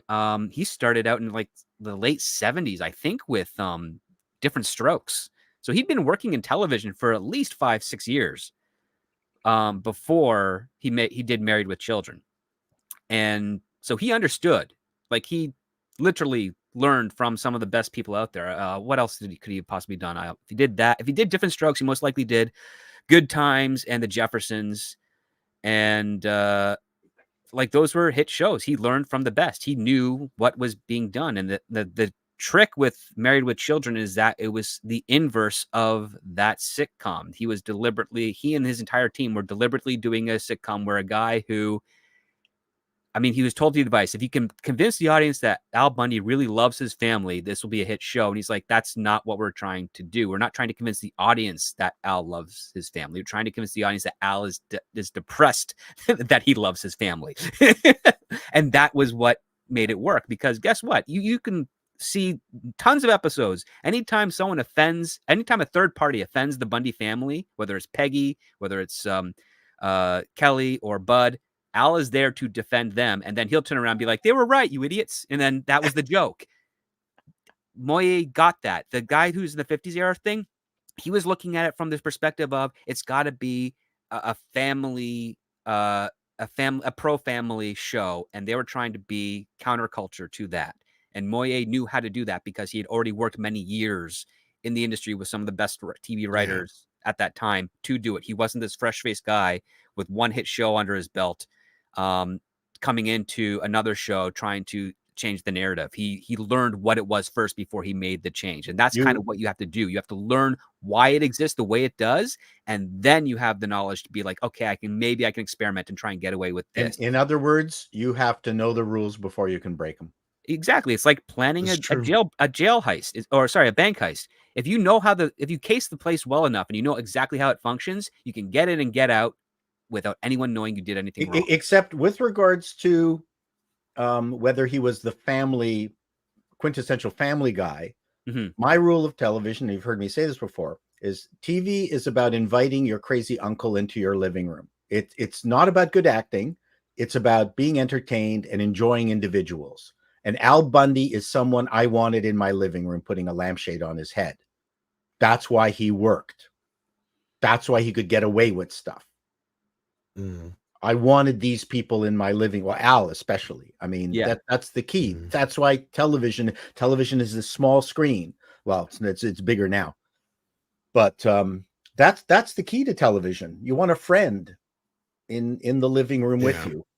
And the other thing too is Fox. Without Fox, Married with Children, Fox never would have existed. Would never happen. Not for very long. Yeah, I would have got canceled after a year or two on any other network. You're right. ActionCom sends in $10 to Script. How does the fresh? Oh, we got this one already. Why did I had another one up here ready to go, but now I don't know Mike Moye, but thanks, Script. Yeah. He has some good interviews out there. Find them on YouTube. They're quite. Okay. I wonder if we can get a hold of him. He looks like somebody we might want to talk to. Jason Webster sends in $5 Australia and says, even in the Acolyte, Lee Young Ye, if I'm saying that right, gives an acting masterclass despite the scripts. Unfortunately, none of his co-stars have paid close attention. I think Lee Young Ye actually cares about that he's doing this show, where the other actors are like, this is just a gig. Yeah, I think that's why we're getting more out of him with that. Maybe. Well, I mean, they've put him some very difficult positions. They've given him horrible lines to say, and he's worked really hard to make sure that he actually provides some kind of empathetic performance. I actually like Manny too. Manny, I think, is not doing too bad a job with what he's been given. Yeah, I will say this though. Lee learned English for this show, so I don't think he's fully understood the how the grammar works in regards to it. Like he's saying the words properly and with what they're supposed to be, but I don't think he fully understands. Like, yeah, this is still kind of not great dialogue for English standards, but it might be fantastic for someone who's just learned the language. You know, and which is not fair because he is someone who yeah, I know where you're coming from. That's a very interesting take. But Yeah. that weepy scene where he walked out of the room and just sort of broke down,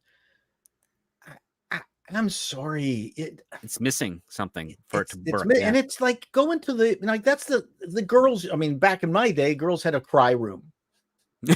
Yeah. This is what it felt like. Well, I mean, on one hand, am I being an asshole by saying, well, guys shouldn't really be doing that in a Star Wars kind of film? I mean, guys should feel emotion, and the other thing too is you need another person in the scene to be able to be the audience, to kind of translate for the audience what's going on and find out what's happening. You don't want him just to go off to the cry room, pound his fist, have emotional breakdown without like any not context isn't the right word. It was just weird. No guy would write that. No. Yeah. So we got this one already. I don't Yes, remember getting. Yeah, we got this one. Okay, all right. We got this one. So we didn't get it unchecked though. And then Thunderstorm. Did we get this one here? I don't think so. With 499 says the bathing scene she had to choose between his flesh saber and the saber in her hand. Yep. And we didn't know which was bigger. It would have been nice to get the size matters. Mm-hmm. Of course, he was standing in the ocean, so was there more motion there than there would be with the lightsaber?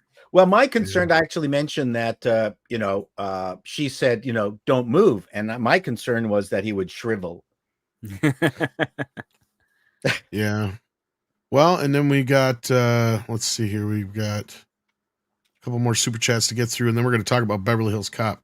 Shanatsky sent in $1.99, says Peterson is the human Kermit and they're afraid. Well, they certainly act like it. So He's basically Canadian Kermit. Yeah, he is. He's gone a little weird. Yeah, his earlier stuff is great. The stuff he's been doing recently has been questionable. Oh, weird. Yeah. I completely agree with you. It has gotten weird. It's gotten weird. Jason Webster says the only film Hollywood studio or film from a Hollywood studio that I'm eagerly anticipating is Robert Eggers' remake of Nosferatu. Yeah, that looks pretty cool. Good.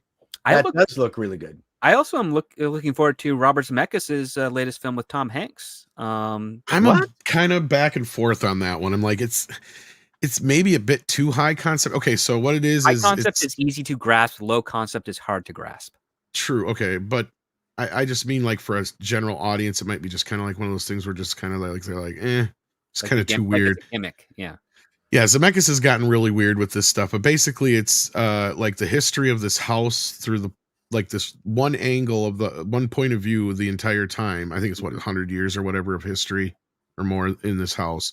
And it's got Robin Wright Penn and Tom Hanks playing all the characters, I think, basically, is the main gimmick. But yeah, it looks interesting, but I don't know how it's going to work. I'll have to, That's the part of the curiosity that I'm looking forward to. It's like, I don't know how this is going to work. And can Zemeckis do it? He's brought back a lot of people that he hasn't worked with in a while that are part of the movies that he's well regarded for, as opposed to the stuff he's done more recently. So that's one good sign, is maybe he's trying to get the people back that tell him, hey, Bob, maybe we got to do it this way, and not, all the weird stuff that he was doing prior. So we can cross our fingers on that. I'm looking forward to it because it's different. It's got a little bit of like an indie vibe, but it's done by a guy that actually knows how to make a great movie. So that could work. I just wish he would do like one for us and one for himself instead of just keeping to do this weird shit for himself. Well, he did Pinocchio. Oh, that's true. I forgot about that. That was just awful. That was Paycheck. That was, well, I mean, that goes into something that we can get into with regards to Beverly Hills Cop that I noticed is when a director doesn't actually get to direct. Like, they're there on set, but are they really directing? Because Beverly Hills Cop had a first-time director, and I'm sitting here going, no, we'll get into that in just a few minutes. One thing before we do get into that, we've got Dr. Sleep, who's been a member for 4 months, says behind the scenes footage of Superman actually saving a child and dog. Yeah, I saw that. Nice change. Also, Filoni's bowl cut is Guy Gardner and Mert Hawk Girl. I think that's Fillions. Yeah. And fingers crossed. Okay, so these are the pictures that dropped today. Oh, real quick. let's see So them. I've been sharing as many as I can that I've been getting sent to me and been getting and seeing other places and retweeting and whatnot. So yeah, this one here. Let me take this off the screen here. There's one shot. There's Guy Gardner right there. Mr. I don't know about in the his little outfit. flying thing, yeah. Yeah, and then we got a closer shot here. I don't know, like, I'm not sure what the hell Gunn is up to yet. I'm curious. Well, it looks better than the CGI outfit that we've seen before. Yeah, that respect. Yeah, I'm just not so sure. I don't know. I guess we'll have to wait and see. I don't know who the blue guy is going to be, but Maybe he's just someone that was kind of working the cape. helping. Yeah, helping. Yeah, little helper. Mhm. Yeah, so there you go, kids. He'll be. We're getting a lot CGI'd now. out. I think they would be just getting close to being done shooting this, wouldn't they? I mean, so is that why they're I doing think all we these got 3 weeks exteriors and left. stuff? I was gonna Yeah. say, Yeah. Well, 3 weeks on their exteriors, and then who knows how long they're going to play on sets. Wow, Because yeah. they've done their Norway stuff already. They're now stateside, and I think they've got a couple of other stuff to do. One of my buddies who does locations keeps telling me that they're coming up to Toronto to do some shooting, but I haven't heard any movement on that yet. In fact, everything's been mobilized for season 6 of The Boys, or the season that's the last season of The Boys is currently being set up right now. I thought they were done. Well, the current season is not their last season. They're filming their last season now. Ah, okay. I'm going through The Boys this season, this particular season.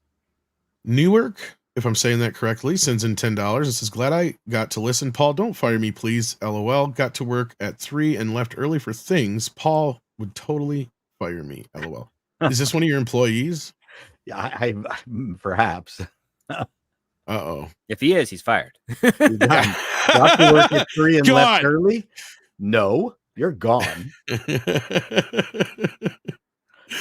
Don't get caught. That's all I'm going to say. All right. So with that, I don't think Paul got to watch it, but Script Doctor and I did. And I don't think Andre squeezed it in either. But Beverly Hills Cop, Axel F dropped this morning technically, midnight Pacific time.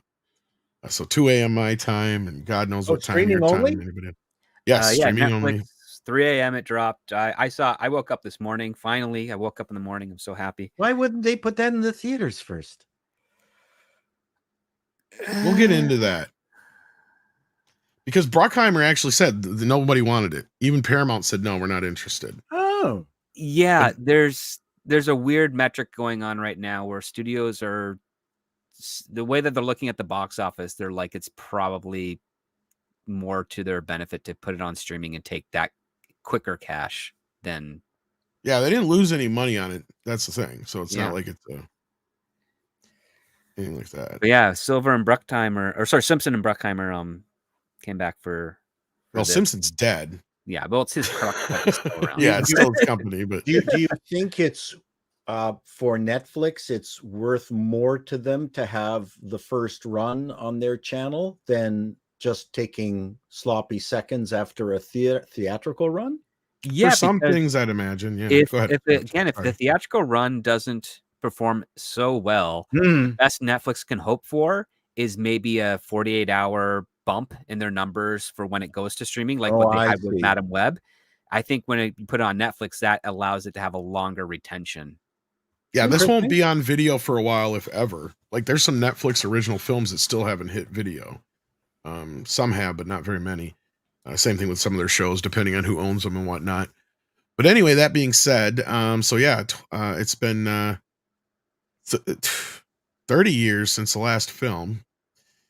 Jeremy Hembry seemed to enjoy it. He sent in $5 and says Beverly Hills Cop 4 is a 9.5 out of 10. Wow. Patrick Robinson says, I watched Axel F. Was pretty good. Not as good as the first 2, but better than 3. Not woke at all. I'm going to disagree on some of that last part there, but we'll get into that in just a few minutes. And Jeremy Hembry sends in 20 smackaroos. Thank you for that. Says, Tom, I'd said I didn't disagree with you. They did two characters really badly in this film in Beverly Hills Cop 4. If they had written them better, I wouldn't have had a problem with them.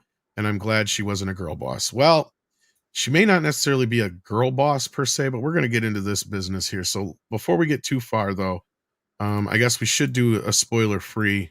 Oops, I didn't mean to bring that back up. We should probably do a little bit of spoiler-free talk first, then get into the actual nitty-gritty of the story, I guess. But up front, script. You just got fresh off of watching it. I watched it late last night, early this morning, whatever you want to call it. What did you think, real briefly, of Beverly Hills Cop Axel F? A little mixed. There was.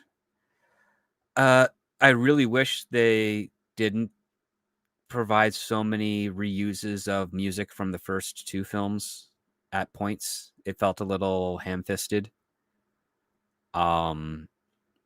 Decent mystery. Was disappointed with what they were doing. I like the idea that Taggart was the chief of police. I was disappointed with how they were addressed his character on it. Didn't feel authentic. Daughter was okay. There's a continuity error in the daughter's age. Mm-hmm. Joseph Gordon-Levitt I thought was fine. I wasn't bothered with him at all. Judd Reinhold feels like he hasn't acted in a while. Yeah, but he's probably, and this is kind of telegraphing where I'm coming from. He's probably one of the only members of the cast that is actually acting in character and feels like the same character. He is. There's something feels off. Like he's old. Feels like the same character, but something feels off. And I don't know if it's his age or whatnot, but something just feels off. Yeah, I'm on the fence to see. I will say this: it feels less cringier than Beverly Hills Cop 3 because I actually watched that recently, and I was like, ugh. So did I, and I'm going to disagree with you on that one. But okay, no, Beverly Hills Cop 3 feels like it's a TV movie. This actually feels like a movie, like a Beverly Hills Cop movie. It may feel like a movie, but I disagree on the Beverly Hills Cop part. But keep going. Other than just basically a carbon copy of the first film, but keep going. Oh no, it's doing what franchise movies do. Take what they did, what worked well in the first one, and do it again and again and again. Yeah, it's mixed. I'm still processing it, but I will say this: Eddie Murphy appears to be trying more than he did in Beverly Hills Cop 3, which I kind of appreciate. He was very low energy in this. He was higher energy than he was in the third one, because the third one he was doing while he was severely depressed, and he didn't even want this to be that. I don't know. I just watched the third one. At least that one didn't feel like, I don't know. I know I'm going to have the unpopular opinion on this. It's just 3, kind of as campy as it was, it didn't feel like it destroyed the characters like this one did. Okay. If you think it destroyed the characters, I would love to hear that part. Oh my God. I am somewhere between The Force Awakens and The Last Jedi with this movie, because the way I see it, you're right. A lot of people are going to be member buried into thinking this is a decent film because of the music and the vibe that it's trying to express, and all that kind of stuff. And I'm just seeing all you're doing is taking the characters that I love and tearing them down and tearing them down and tearing them down and tearing them down and tearing them down. Because from the start, the basic storyline, without getting too deep into spoilers, is Axel has an estranged daughter. Surprise! Not. Like, we all knew this was going to come in, and I've been warning people about this. They've been hiding her in the trailers. And the relationship is her doing nothing but bitching about how horrible of a father he is through the entire fucking movie, to the point where it gets incessantly annoying. And Taggart is completely out of fucking character and does shit that pisses me off, and they made him a horrible asshole and a shitty friend. Axel feels like he just had a heart attack and can barely do anything. This is a fucking disaster. And the more I think about it, the more pissed I get. Because Rosewood is one of the only good characters in it. The Joseph Gordon-Levitt is fine. Other than that, the entire movie is basically The Force Awakens. I will say The more interesting story is the one that is told to us about how him and the daughter became estranged, and that is a big mistake. Never make And people, the and backstory people more may interesting bitch than the story about you're part telling. 3, but at least part 3 had a more interesting, had a more interesting mystery. It wasn't just the same old bullshit, and at least it had more stakes and weight to it because it was over the death of his boss. And this time, it's just a kidnapping that sets things in motion and an attempted murder, right? So, like, isn't that enough? it's sort of, but it's Well, like it's also a massive amount of corruption within the Beverly yeah, Hills. there's that part too, and that part was okay to a point, but that's where Taggart comes in, and it's got to a point where I'm like, wow, just wow, Mhm. just some of the scenes they had together, the way he talked to Eddie, I just couldn't believe it, and the way he treated Judge's character. You know how people acted with where it was more recently, there was another movie like this too, where one of the Ghostbusters Afterlife, some people had some issues with how Dan Aykroyd reacted to Harold Ramis. I had even more of a vitriol reaction to this because it's like you're treating this character like a piece of shit, and you know him. You've known him this whole time. Judge, because that's kind of the thing is Judge ends up quitting being a cop because nobody believes the story that of this other corrupted cop. Right. Yeah, which I was like, that's a stretch, man. Like, I was so, like, this whole fucking thing is built on a stupid fucking fallacy of an idea. And I don't even know if I said that right, but it's just, it boggled me through the whole thing. And the first 20 minutes is probably the best part of the movie. From there, it goes downhill completely. And anybody expecting and hoping to see these guys get together for another go round, don't get too hopeful.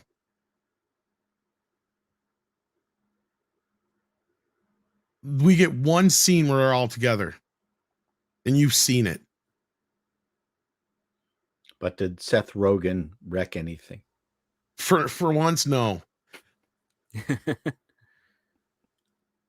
Now, is there some good stuff in it? Yes. I'm not, and I know I'm acting like it's a piece of shit, but there's just the things that make me upset about it have got me really mad because I am a huge I'm like the biggest Beverly Hills Cop fan I know, right? Like that's where it's at. Like, you need to get some other interests there, Tom. Well, I you have may some very friends well that are be into the it, but biggest Beverly Hills Cop fan on the face of the earth. this is probably true.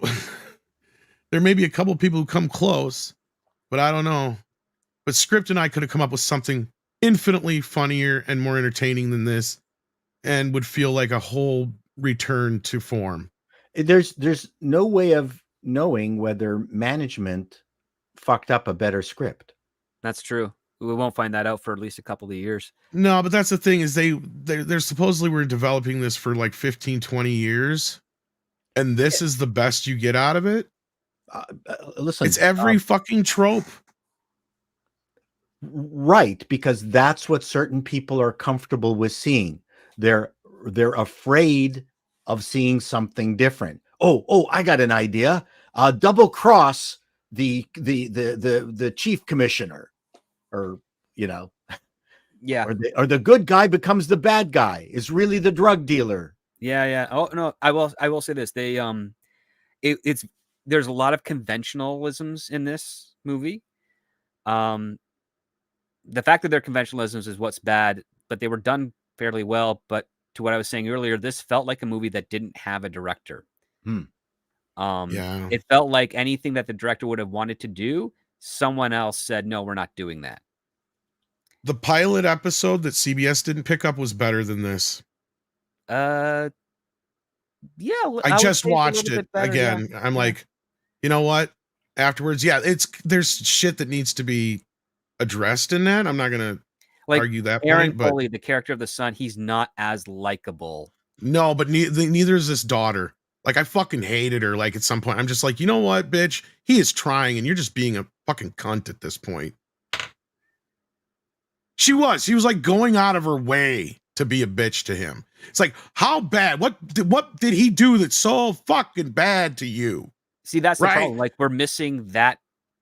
We're missing. You know what that. it is? It's just that he spent time with her by just showing her cop stuff and not doing what she wanted.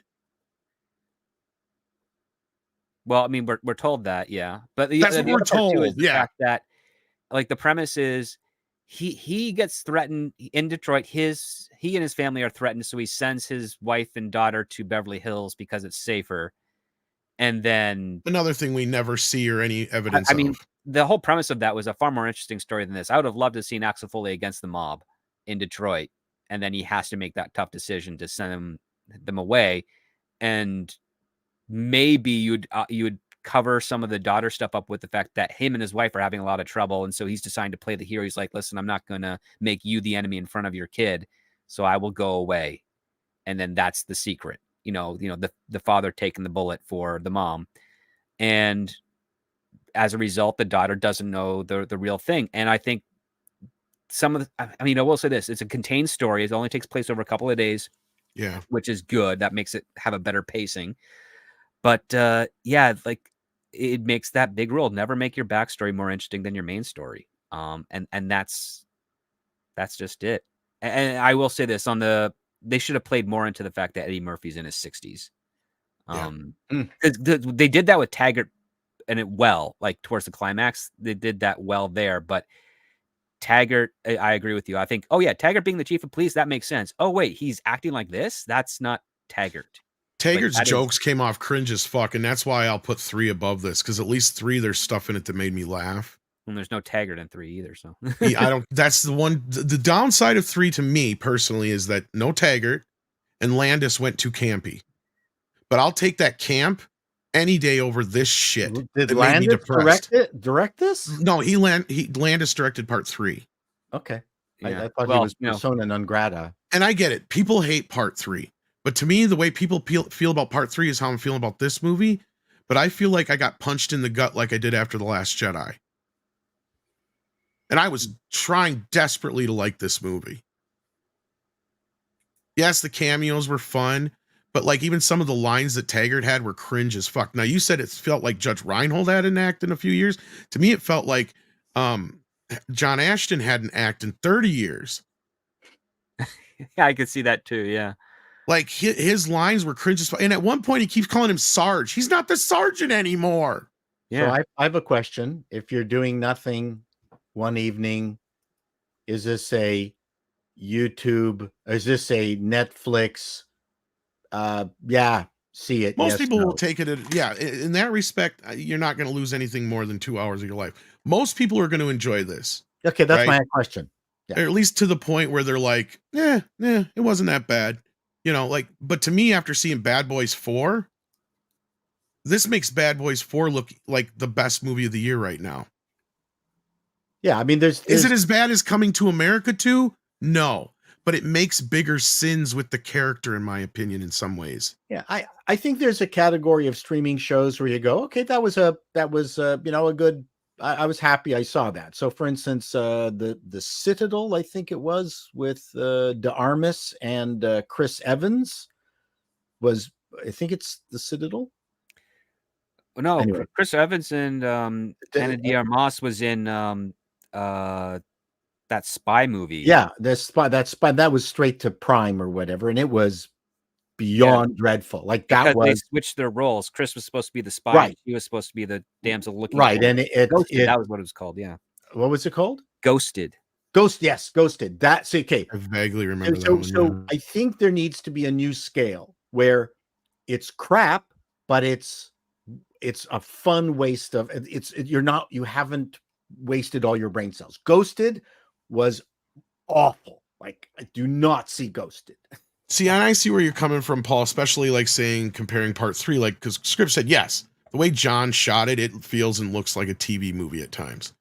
So now that in that respect, like this movie feels slicker, looks like they're trying to redo the second film. Mm-hmm. Basically, like it's a lot of that stuff. And Eddie Murphy is working it. Yeah, he's chubby and just kind of waddling around. He is chubby, but he is working it more. I mean, he has more jokes that actually work in this movie than in 3. I chuckled twice. Sorry, I disagree on that one. Well, I'm gonna have to watch it now, but I had a much better experience watching 3, and it was me and my buddy were the only 2 guys in the theater. Like, I know, I get it. I'm gonna have I'm gonna be the outlier on that one. I know, I get it. But here's the thing. The other thing they screw up. Well, we got to let Paul go here, and then we'll get into this other bit. Get going. So, Paul, thank you for being here, brother. Before you do, we got a 20 euro super chat from Ryan who asks, is anyone excited for Roland Emmerich's new epic show for those about to die starring Anthony Hopkins? I figured if anybody knows anything about this, it's your script. This is I the first wouldn't I'm be hearing excited about this. anything from Roland Emmerich, like nothing. But Anthony Script, are you aware of this? If it's Roland Emmerich, I'm not going to hold my breath for it. No, I'm with you. There was actually, that was the only good joke, one of the only good jokes in the entire movie. The Jupiter ascending joke. that was one of the only times I laughed in the whole movie because it was kind of funny. That was like it. But other than that, yeah, no, I have not heard about this. So this is news to me. Andre, have you heard about it? with it. It's basically, it comes out on Peacock in 2.5 weeks thereabouts. It's a 10 episode limited series. By the looks of it, it's set in the Roman Empire, and it's about gladiators and stuff like that. And it's the kind of thing that can go both ways. So I hope it's going to be good. I really, really hope so. But again, Roland Emmerich, that means it can go both ways. This can be really, really good. It can be really, really pretentious and fall flat on its face, or it can just have gone the straight up wrong direction. So I'm going to give it 1 episode before I say anything. But to say that I'm excited for it is an overstatement. And seeing as I'm the only one that's even heard about it, well, yeah, that sounds like the Peacock special, doesn't it? Kind of. So yeah, thank you for being here, Paul. It was nice to talk to you for a little bit and get your insights on the Acolyte. So it was a giant waste of time. The one movie I'm kind of interested in is the Dakota Johnson and Sean Penn two-hander, the taxi ride into New York. Oh, I know what you're talking. It's by Christy Hall. It's Daddy-O. Daddy-O is what it's called. Yeah. I read that script a few years ago. Christy Hall is a very SJW writer. Okay. Oh, yeah. Yeah, I'll put it to you that way. But the people have been enjoying the movie. I read the script a few years ago. I thought it was okay. It had a lot of pontification from the Sean Penn character in it. But she's a playwright, so yeah. That's what playwrights do. I'm just interested from the point of view of, this is how an independent movie could be made. Although you have 2 fairly well-known Hollywood actors in it, I mean, that's got to be cheap to produce.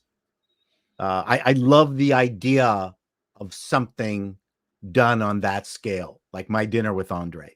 Mm-hmm. Yeah. We don't need giant special effects movies. I'm interested from that perspective. Most playwrights I know have always pontificated some kind of social justice screed. I mean, I'm used to that from watching plays, Well, she got noticed because about a year or 2 before she wrote Daddy-O, she wrote a script called Get Home Safe, which was one of the worst scripts I'd ever read because it opens up with a 2-page letter about how difficult it is to be a woman living in New York. Oh, yeah, baby. And how terrible men are. And then the entire movie is basically her self-insert of a character doing every dumb thing a single woman should not do in New York and then blaming other people for her problems. Absolutely. That's how you do it. Yep. That's the rule. And the screenwriting world really took her to town and said, this is terrible. This is garbage. How dare you make all these things? Like, it was literally something you would otherwise think Hollywood would not respond in the way that they did, but they did. Wow. That's surprising. Yeah. And this is before the woke virus really took over, but it was like, how dare you make... You have to start somewhere. Yeah. You have to start somewhere. Yeah. Anyways, thank you very much. Speaking of stuff, Paul, just remember, now we only have 2 episodes of The Acolyte left, which means we have maybe 10 minutes left of story time. And 40 minutes of filler. It's extraordinary. I don't know. This partly because of they're so short. There's just something about them that enjoy isn't the right word, but the thank you, Cla. that was Wonderworld. That's the Amazon Tolkien show, Rings of Power. Rings of Power was interminably bad. Same with Rebel Moon. Just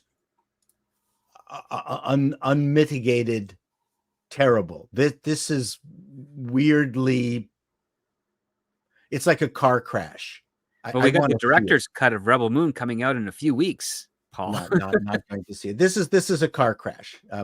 Acolyte is a car crash where I don't want to look at it. Whoa, wow! I hope there's some blood. I mean, that's. I want to see how badly the front of the car has been crushed. That's what the Acolyte is. You don't want to see it, but you can't help it. Anyway, thank you very much, gentlemen. We'll see you later. And script, we need to get together.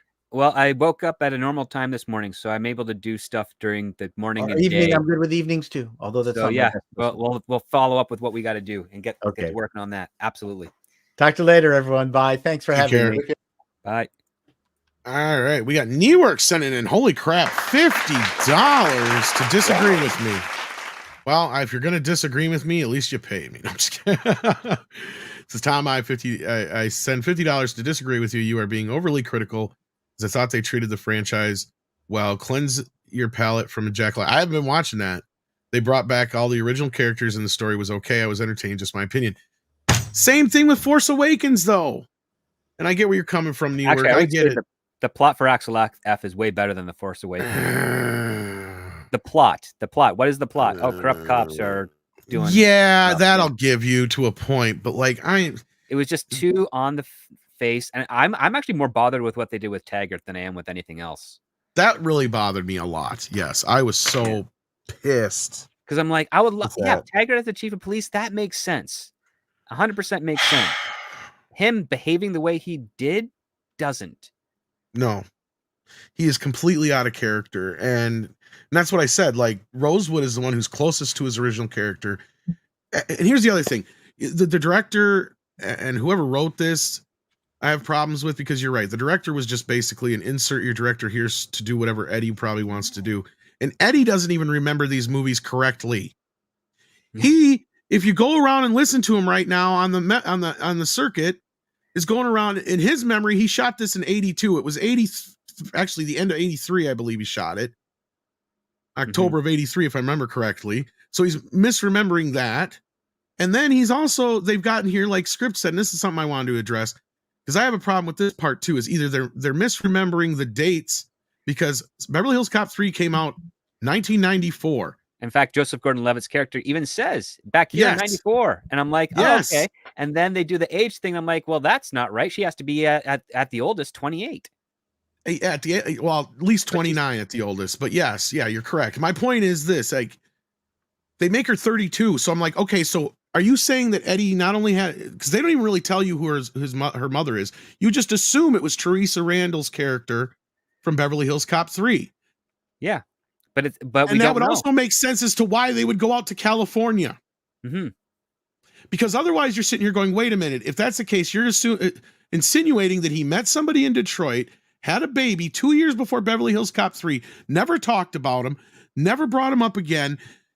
Either they moved before that point, so he either went out to California, never bothered to see his kid when he was out there, or this all happened at some time in the interim, and his wife didn't bother showing up to one of the most important funerals in his life. See, because that's the thing, is I am such a fucking fan that I've watched 3 probably more than any human being on the planet.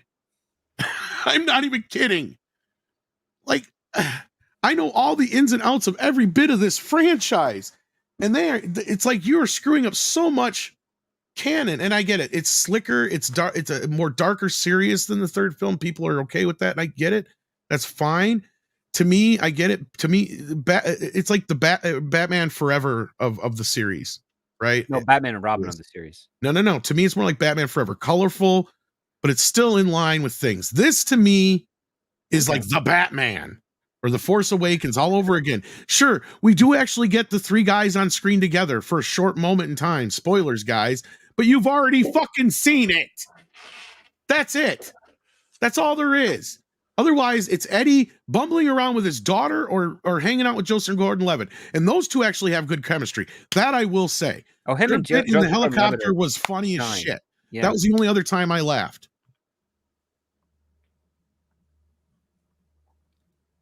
But this daughter is cringe as fuck. I'm sorry. And I know I'm going to be the outlier on this one, guys. I get it. Most people are going to be fine with this. So we're going to put a cap in it for now. And maybe we'll do a roundtable on, because I know there's a lot of other people who want to talk to me about it as well. So hopefully, Script, you and I can work that out with some of the other guys. Yeah, well, I mean, like, the daughter just felt like we're missing something from the daughter. That's the problem. Like, the reason that she comes across the way she does is we're missing something there to understand why she's getting into this place, and we're falling into the trope of absentee father. Right, when it's the mother's choice that took her out to California, not the other way around. No, and I get it. Eddie said it was his choice to send them out there because the mafia. Well, was he gonna kill says him and the that, family. but like he also insinuates that they were having their own marital issues as well. Like that's the thing. It's like, what is it here? You got to be clear with the story. Tell us what's going on. And to me, it's just so silly. And the setup is there to easy to do it. You didn't have to do it this way. It worked better with the idea that he had a son in the. It has nothing to do with the boy. It just had. I like the idea that the relationship between him and the father seemed like a good relationship. Oh yeah, it was. In the that's what I'm saying. And why is that so hard to do? Because I think Axel would be a great dad. Yes. Well, I would say this. What they should have done is they should have inverted the on-the-noseness of the corrupt cops with the daughter situation. So we had more ambiguity on the corrupt cop stuff. So it furthers out the mystery. And we actually understood where mom and dad is coming from. Because I was thinking, like, you know what would have been really funny here? He calls his daughter to get out of jail. It doesn't work. He calls his ex-wife. And now we get the whole thing of why you get the three of them together, you get their stuff aired out. And then when the ex-wife says, "Oh, you're in town because of that. Okay, I understand that you're in town for that." And then he gives her the one tip that this is more serious. He's like, "Okay, honey, I got to tell you something. The reason your dad was away is my fault." And then now she has to reconcile with her mom and her dad at the same time while they're doing this case. And the mom can be slowly edged out so that you have the two working together as a pair. And they're now basically saying, "Well, how much else did you lie to me?" He's like, "This, that." And then you have room for comedy to have fun with all the other stuff because the whole them going to the house and pretending to buy that stuff. You could actually have had fun with that part there. They were trying to show that she was her father's daughter, but yeah, it's all mixed up because they set up a more interesting story for why they're apart than the story of bringing them back together, and that's a big problem. Yeah, we have absolutely no idea what's going on with the mother either. Mm-hmm. I don't think she's dead because I don't think Eddie would be talking or I think Axel would be talking about that way. For headcanon purposes, I think the mother divorced Axel Foley and then married Martin Lawrence. And the Bad Boys. I can buy that. Yeah, no, I get it. And Newark sends it another 10, says, "Tom, I agree to disagree." And I get it. And this is going to be a lot with a lot of people, but you're wrong. I'm right. This movie was fun. I'm glad you had fun with it. That's all that counts. If you had fun with it, that's all that counts. I was ready there. I was sitting there with my, my red rope licorice and my soda and getting ready and just jamming to the music and everything. And the beginning kind of comes on and I'm just like, okay, yeah, this kind of feels a little weird and off, but okay. First 20 minutes, okay, this kind of feels like a Beverly Hills Cop movie again, okay. And then we get to the stuff with the daughter and stuff, and I'm like, I knew this was coming. And it was exactly everything that the person who told me about it was going to be. But the weird thing is the way they presented it to me, it was better than they thought it was going to be. So I was like, okay, so this is probably going to be okay. I'm just overthinking some of the other stuff. Boy, was I wrong. I felt betrayed. I get it. Some people are going to be fine with this, and that's okay. And I'm glad that some people will enjoy it. So I'm just very disappointed with it, and I'm not looking forward to another one, which Netflix has the rights to do it. They bought the rights for 2 of them. Yes, they did. So we'll see what happens. We'll see what happens. I will say this again. Even the Paul Reiser character had a better. He was decent in it. Yes, he was decent. Yeah, he had a better setup for saying, like, "Eddie, you're getting old." And one of the things I liked about the original Beverly Hills Cop is a Detroit cop who's seeing how ridiculous Beverly Hills is. Why don't we get the old cop who realizes he's in a case that he needs to be a younger man to solve? Right. And that's where the Joseph Gordon-Levitt character and him had good chemistry. And I liked that part. Yeah. Yeah, it was. But it's like, they weren't giving us, again, they did the gun shootout stuff. It's like, okay, all right, you're still trying to make him the action star. Have fun with the fact that he's 62, 63 years old. And at first, I liked how Axel was like this legend. See that, like at first, I got like this false sense, and that's maybe why I felt so like the rug was pulled out from underneath me. Because at first, I got this false sense of, oh, everybody's treating Axel like he's this, you know, legend, and I'm kind of cool with that. This is how Luke Skywalker should have been treated, right? You know, he gets out to California. It's like, oh, I've heard about you. You know, like, you know what I mean? Like that kind of stuff. I mean, Christ, he has a cartoon character named after him, for Pete's sake. I mean, he does, yeah, and he's got a thick file at the Beverly Hills Police Department. Exactly. Like they love him out there. That was one of the better. Like it wasn't a good joke per se, but it's a thing to run with, right? Like this whole idea. How about the meta there, but they really don't. The meta commentary was like, you were back in 1994. That didn't go too well for you. I mean, it's like, okay, that was all right. And yeah, I snickered a bit at that, but like, that's my thing is like, there's just so many things they could have done with this. I felt very let down, and I don't know. Hopefully your mileage will vary. I guess some people will enjoy it more than others, but I have a feeling some people might turn around and feel like I am about it with like, I'm feeling like a Force Awakens TLJ thing going on here, especially with a lot of the member berries trying to distract me from all this other stuff. But it 6 does have a stronger ending compared to those two things because the daughter does. It doesn't fall into some of those tropes, but it still does a lot of those tropes, and that's my problem. Mm-hmm. And I wouldn't even have had so much of a problem with the daughter thing had they just resolved it early on. And you're right, it needed the mother. It needed the mother in the dynamic to kind of fix the problem. Yeah. To play middleman in this whole situation and kind of take some of the blame off of Axel. Because that scene is a joke that he made way more funnier. Yeah, not only that, like obviously he's still hung up on this chick or whatever it is, you know, whether it's Teresa Randall or not. But the point is like, yeah, it's like, because that scene is actually pretty poignant. It would be had she not been a bitch to him for so long, right? Mm-hmm. Like that scene would only work had she been kind of putting up with his shit for this long, and he's just not really copping to the point. And then finally she goes, because, you know, it's not my responsibility, it's the parents' responsibility. That is one of the more poignant scenes in the film, but it doesn't really stack up here because the reason she's holding against him doesn't really hold water all that much. Even with Axel on his end, I get it too. It's like, are they still after you? Because she's right in that respect too. You could have come visit her at any time. You've got other friends out here too. You know, like, and that's the other thing is they act like he hasn't been out there in like 30 years. Which is weird because they kind of make a point that they've been estranged for 5 years. And I'm like, okay, that's weird. It means like they've been talking, but for 5 years he hasn't called her. But yet everybody knows who she is too at the same time because it's Uncle Billy and Uncle John, John and stuff like that. So like, yeah, I mean, in that sense, like, anyway, 6 says Tom's right. This movie sucked. 3 out of 10 poops. I'd actually give it more of a 5 out of 10. Unfortunately, like I think last night I was giving it more of a 6, but then I just woke up thinking about it and I'm just like, this does not sound like a 6 out of 10 review. No. And I know some people are like, you're going to be overly harsh on it. And it's just because of how much I care about this franchise and I care about this character. And you kind of pulled that rug out from underneath me because at first they set Axel up like he's the legend that he is, only to treat him like not just his daughter, but like you said, Script, almost everybody treat him like shit through the whole movie. Except for Paul Reiser and Judge Reinhold, basically. Well, Joseph Gordon-Levitt comes around pretty quick because he's treating him like a character should treat him. But I don't count him in that respect because he's not one of the older returning characters. Of course, the only other one would be one of the cameos that, of course, most people already know who the character is. That was such a wasted cameo. Oh, my God. But anyway. More wasted than in Cop 3? Because... Yes, I actually liked him in Cop 3. He's one of the best parts in Cop 3.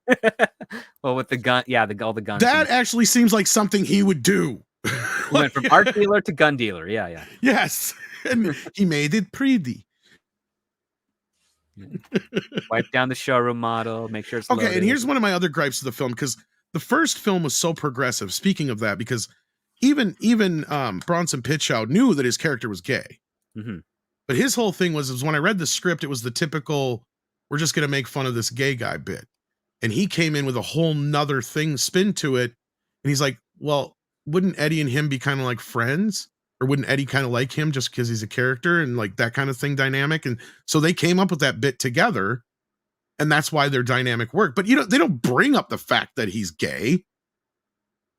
right? Like that doesn't matter. Same thing with the black element. They bring up at least a half a dozen or more times race jokes in this movie. They do. You know how Yeah. many times? You know how many times there's been a race joke or a point of a race, anything in any of the Beverly Hills Cop movies before? I'll give you 2 seconds to answer because I know the answer. I'm struggling with that one. Once.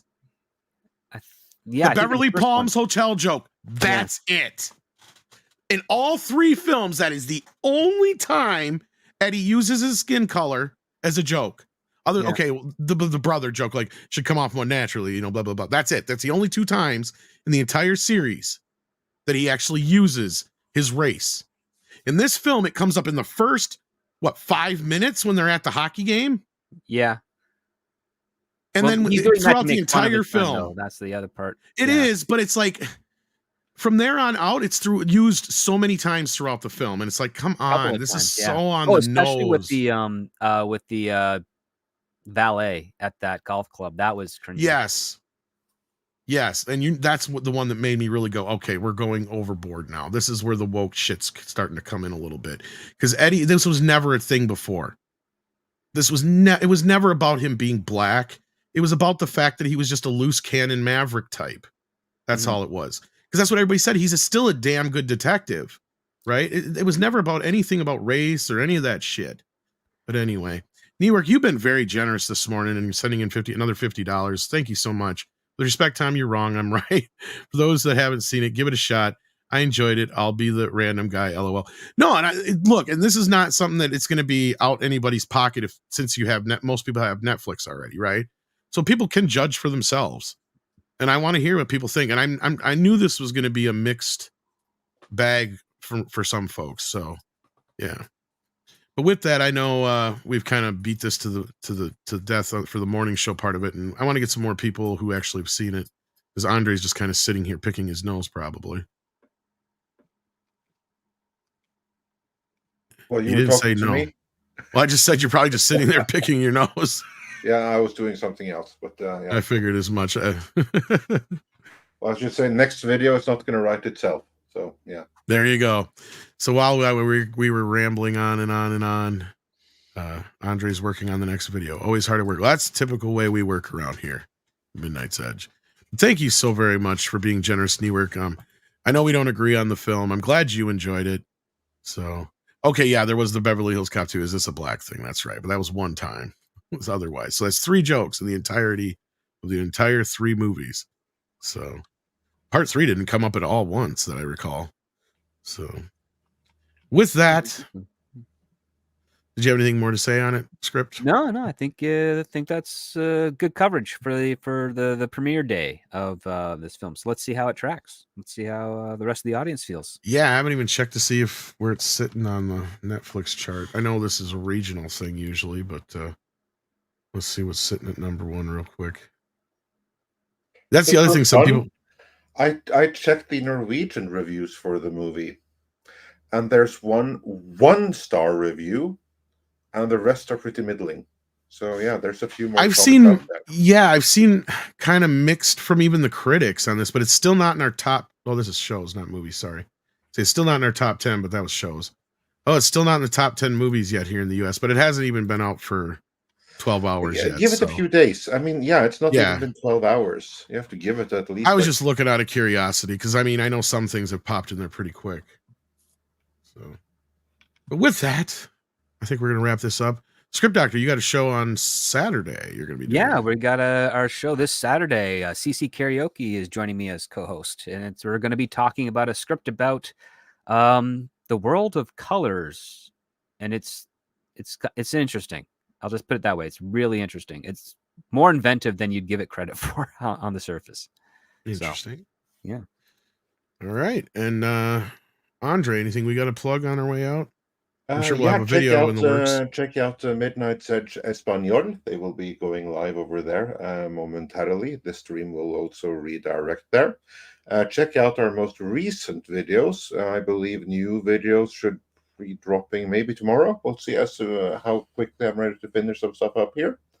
With that, follow our panelists. Make sure to follow Script Doctor. Follow and check out the most recent videos from Paul Chato and, of course, Cultured Casino. even though he wasn't here today. And with that, oh, and also special thanks to Nirak for sponsoring this video. And with that, it is time for some koalas in the rain. Oh yes, and Six is asking about the member stream. Yes, we will get back to that. We can try for Sunday. We have to decide on that between us. But I'm thinking on Friday. We will know on Friday. All right. Koalas in the rain. Koalas in the rain, koalas in the rain, no fucks given. Koalas in the rain, koalas. Did we get another super chat in the last second? Or was that I'm from- wondering, this one showed up, but I think we had it already. We got that one already. Yeah. Okay. It just appeared on my screen now suddenly. Okay, weird. Anyway, okay, well, on with the just koalas. be sure. Yes, on with the koalas. Koalas in the rain, koalas in the rain, no fucks given. Koalas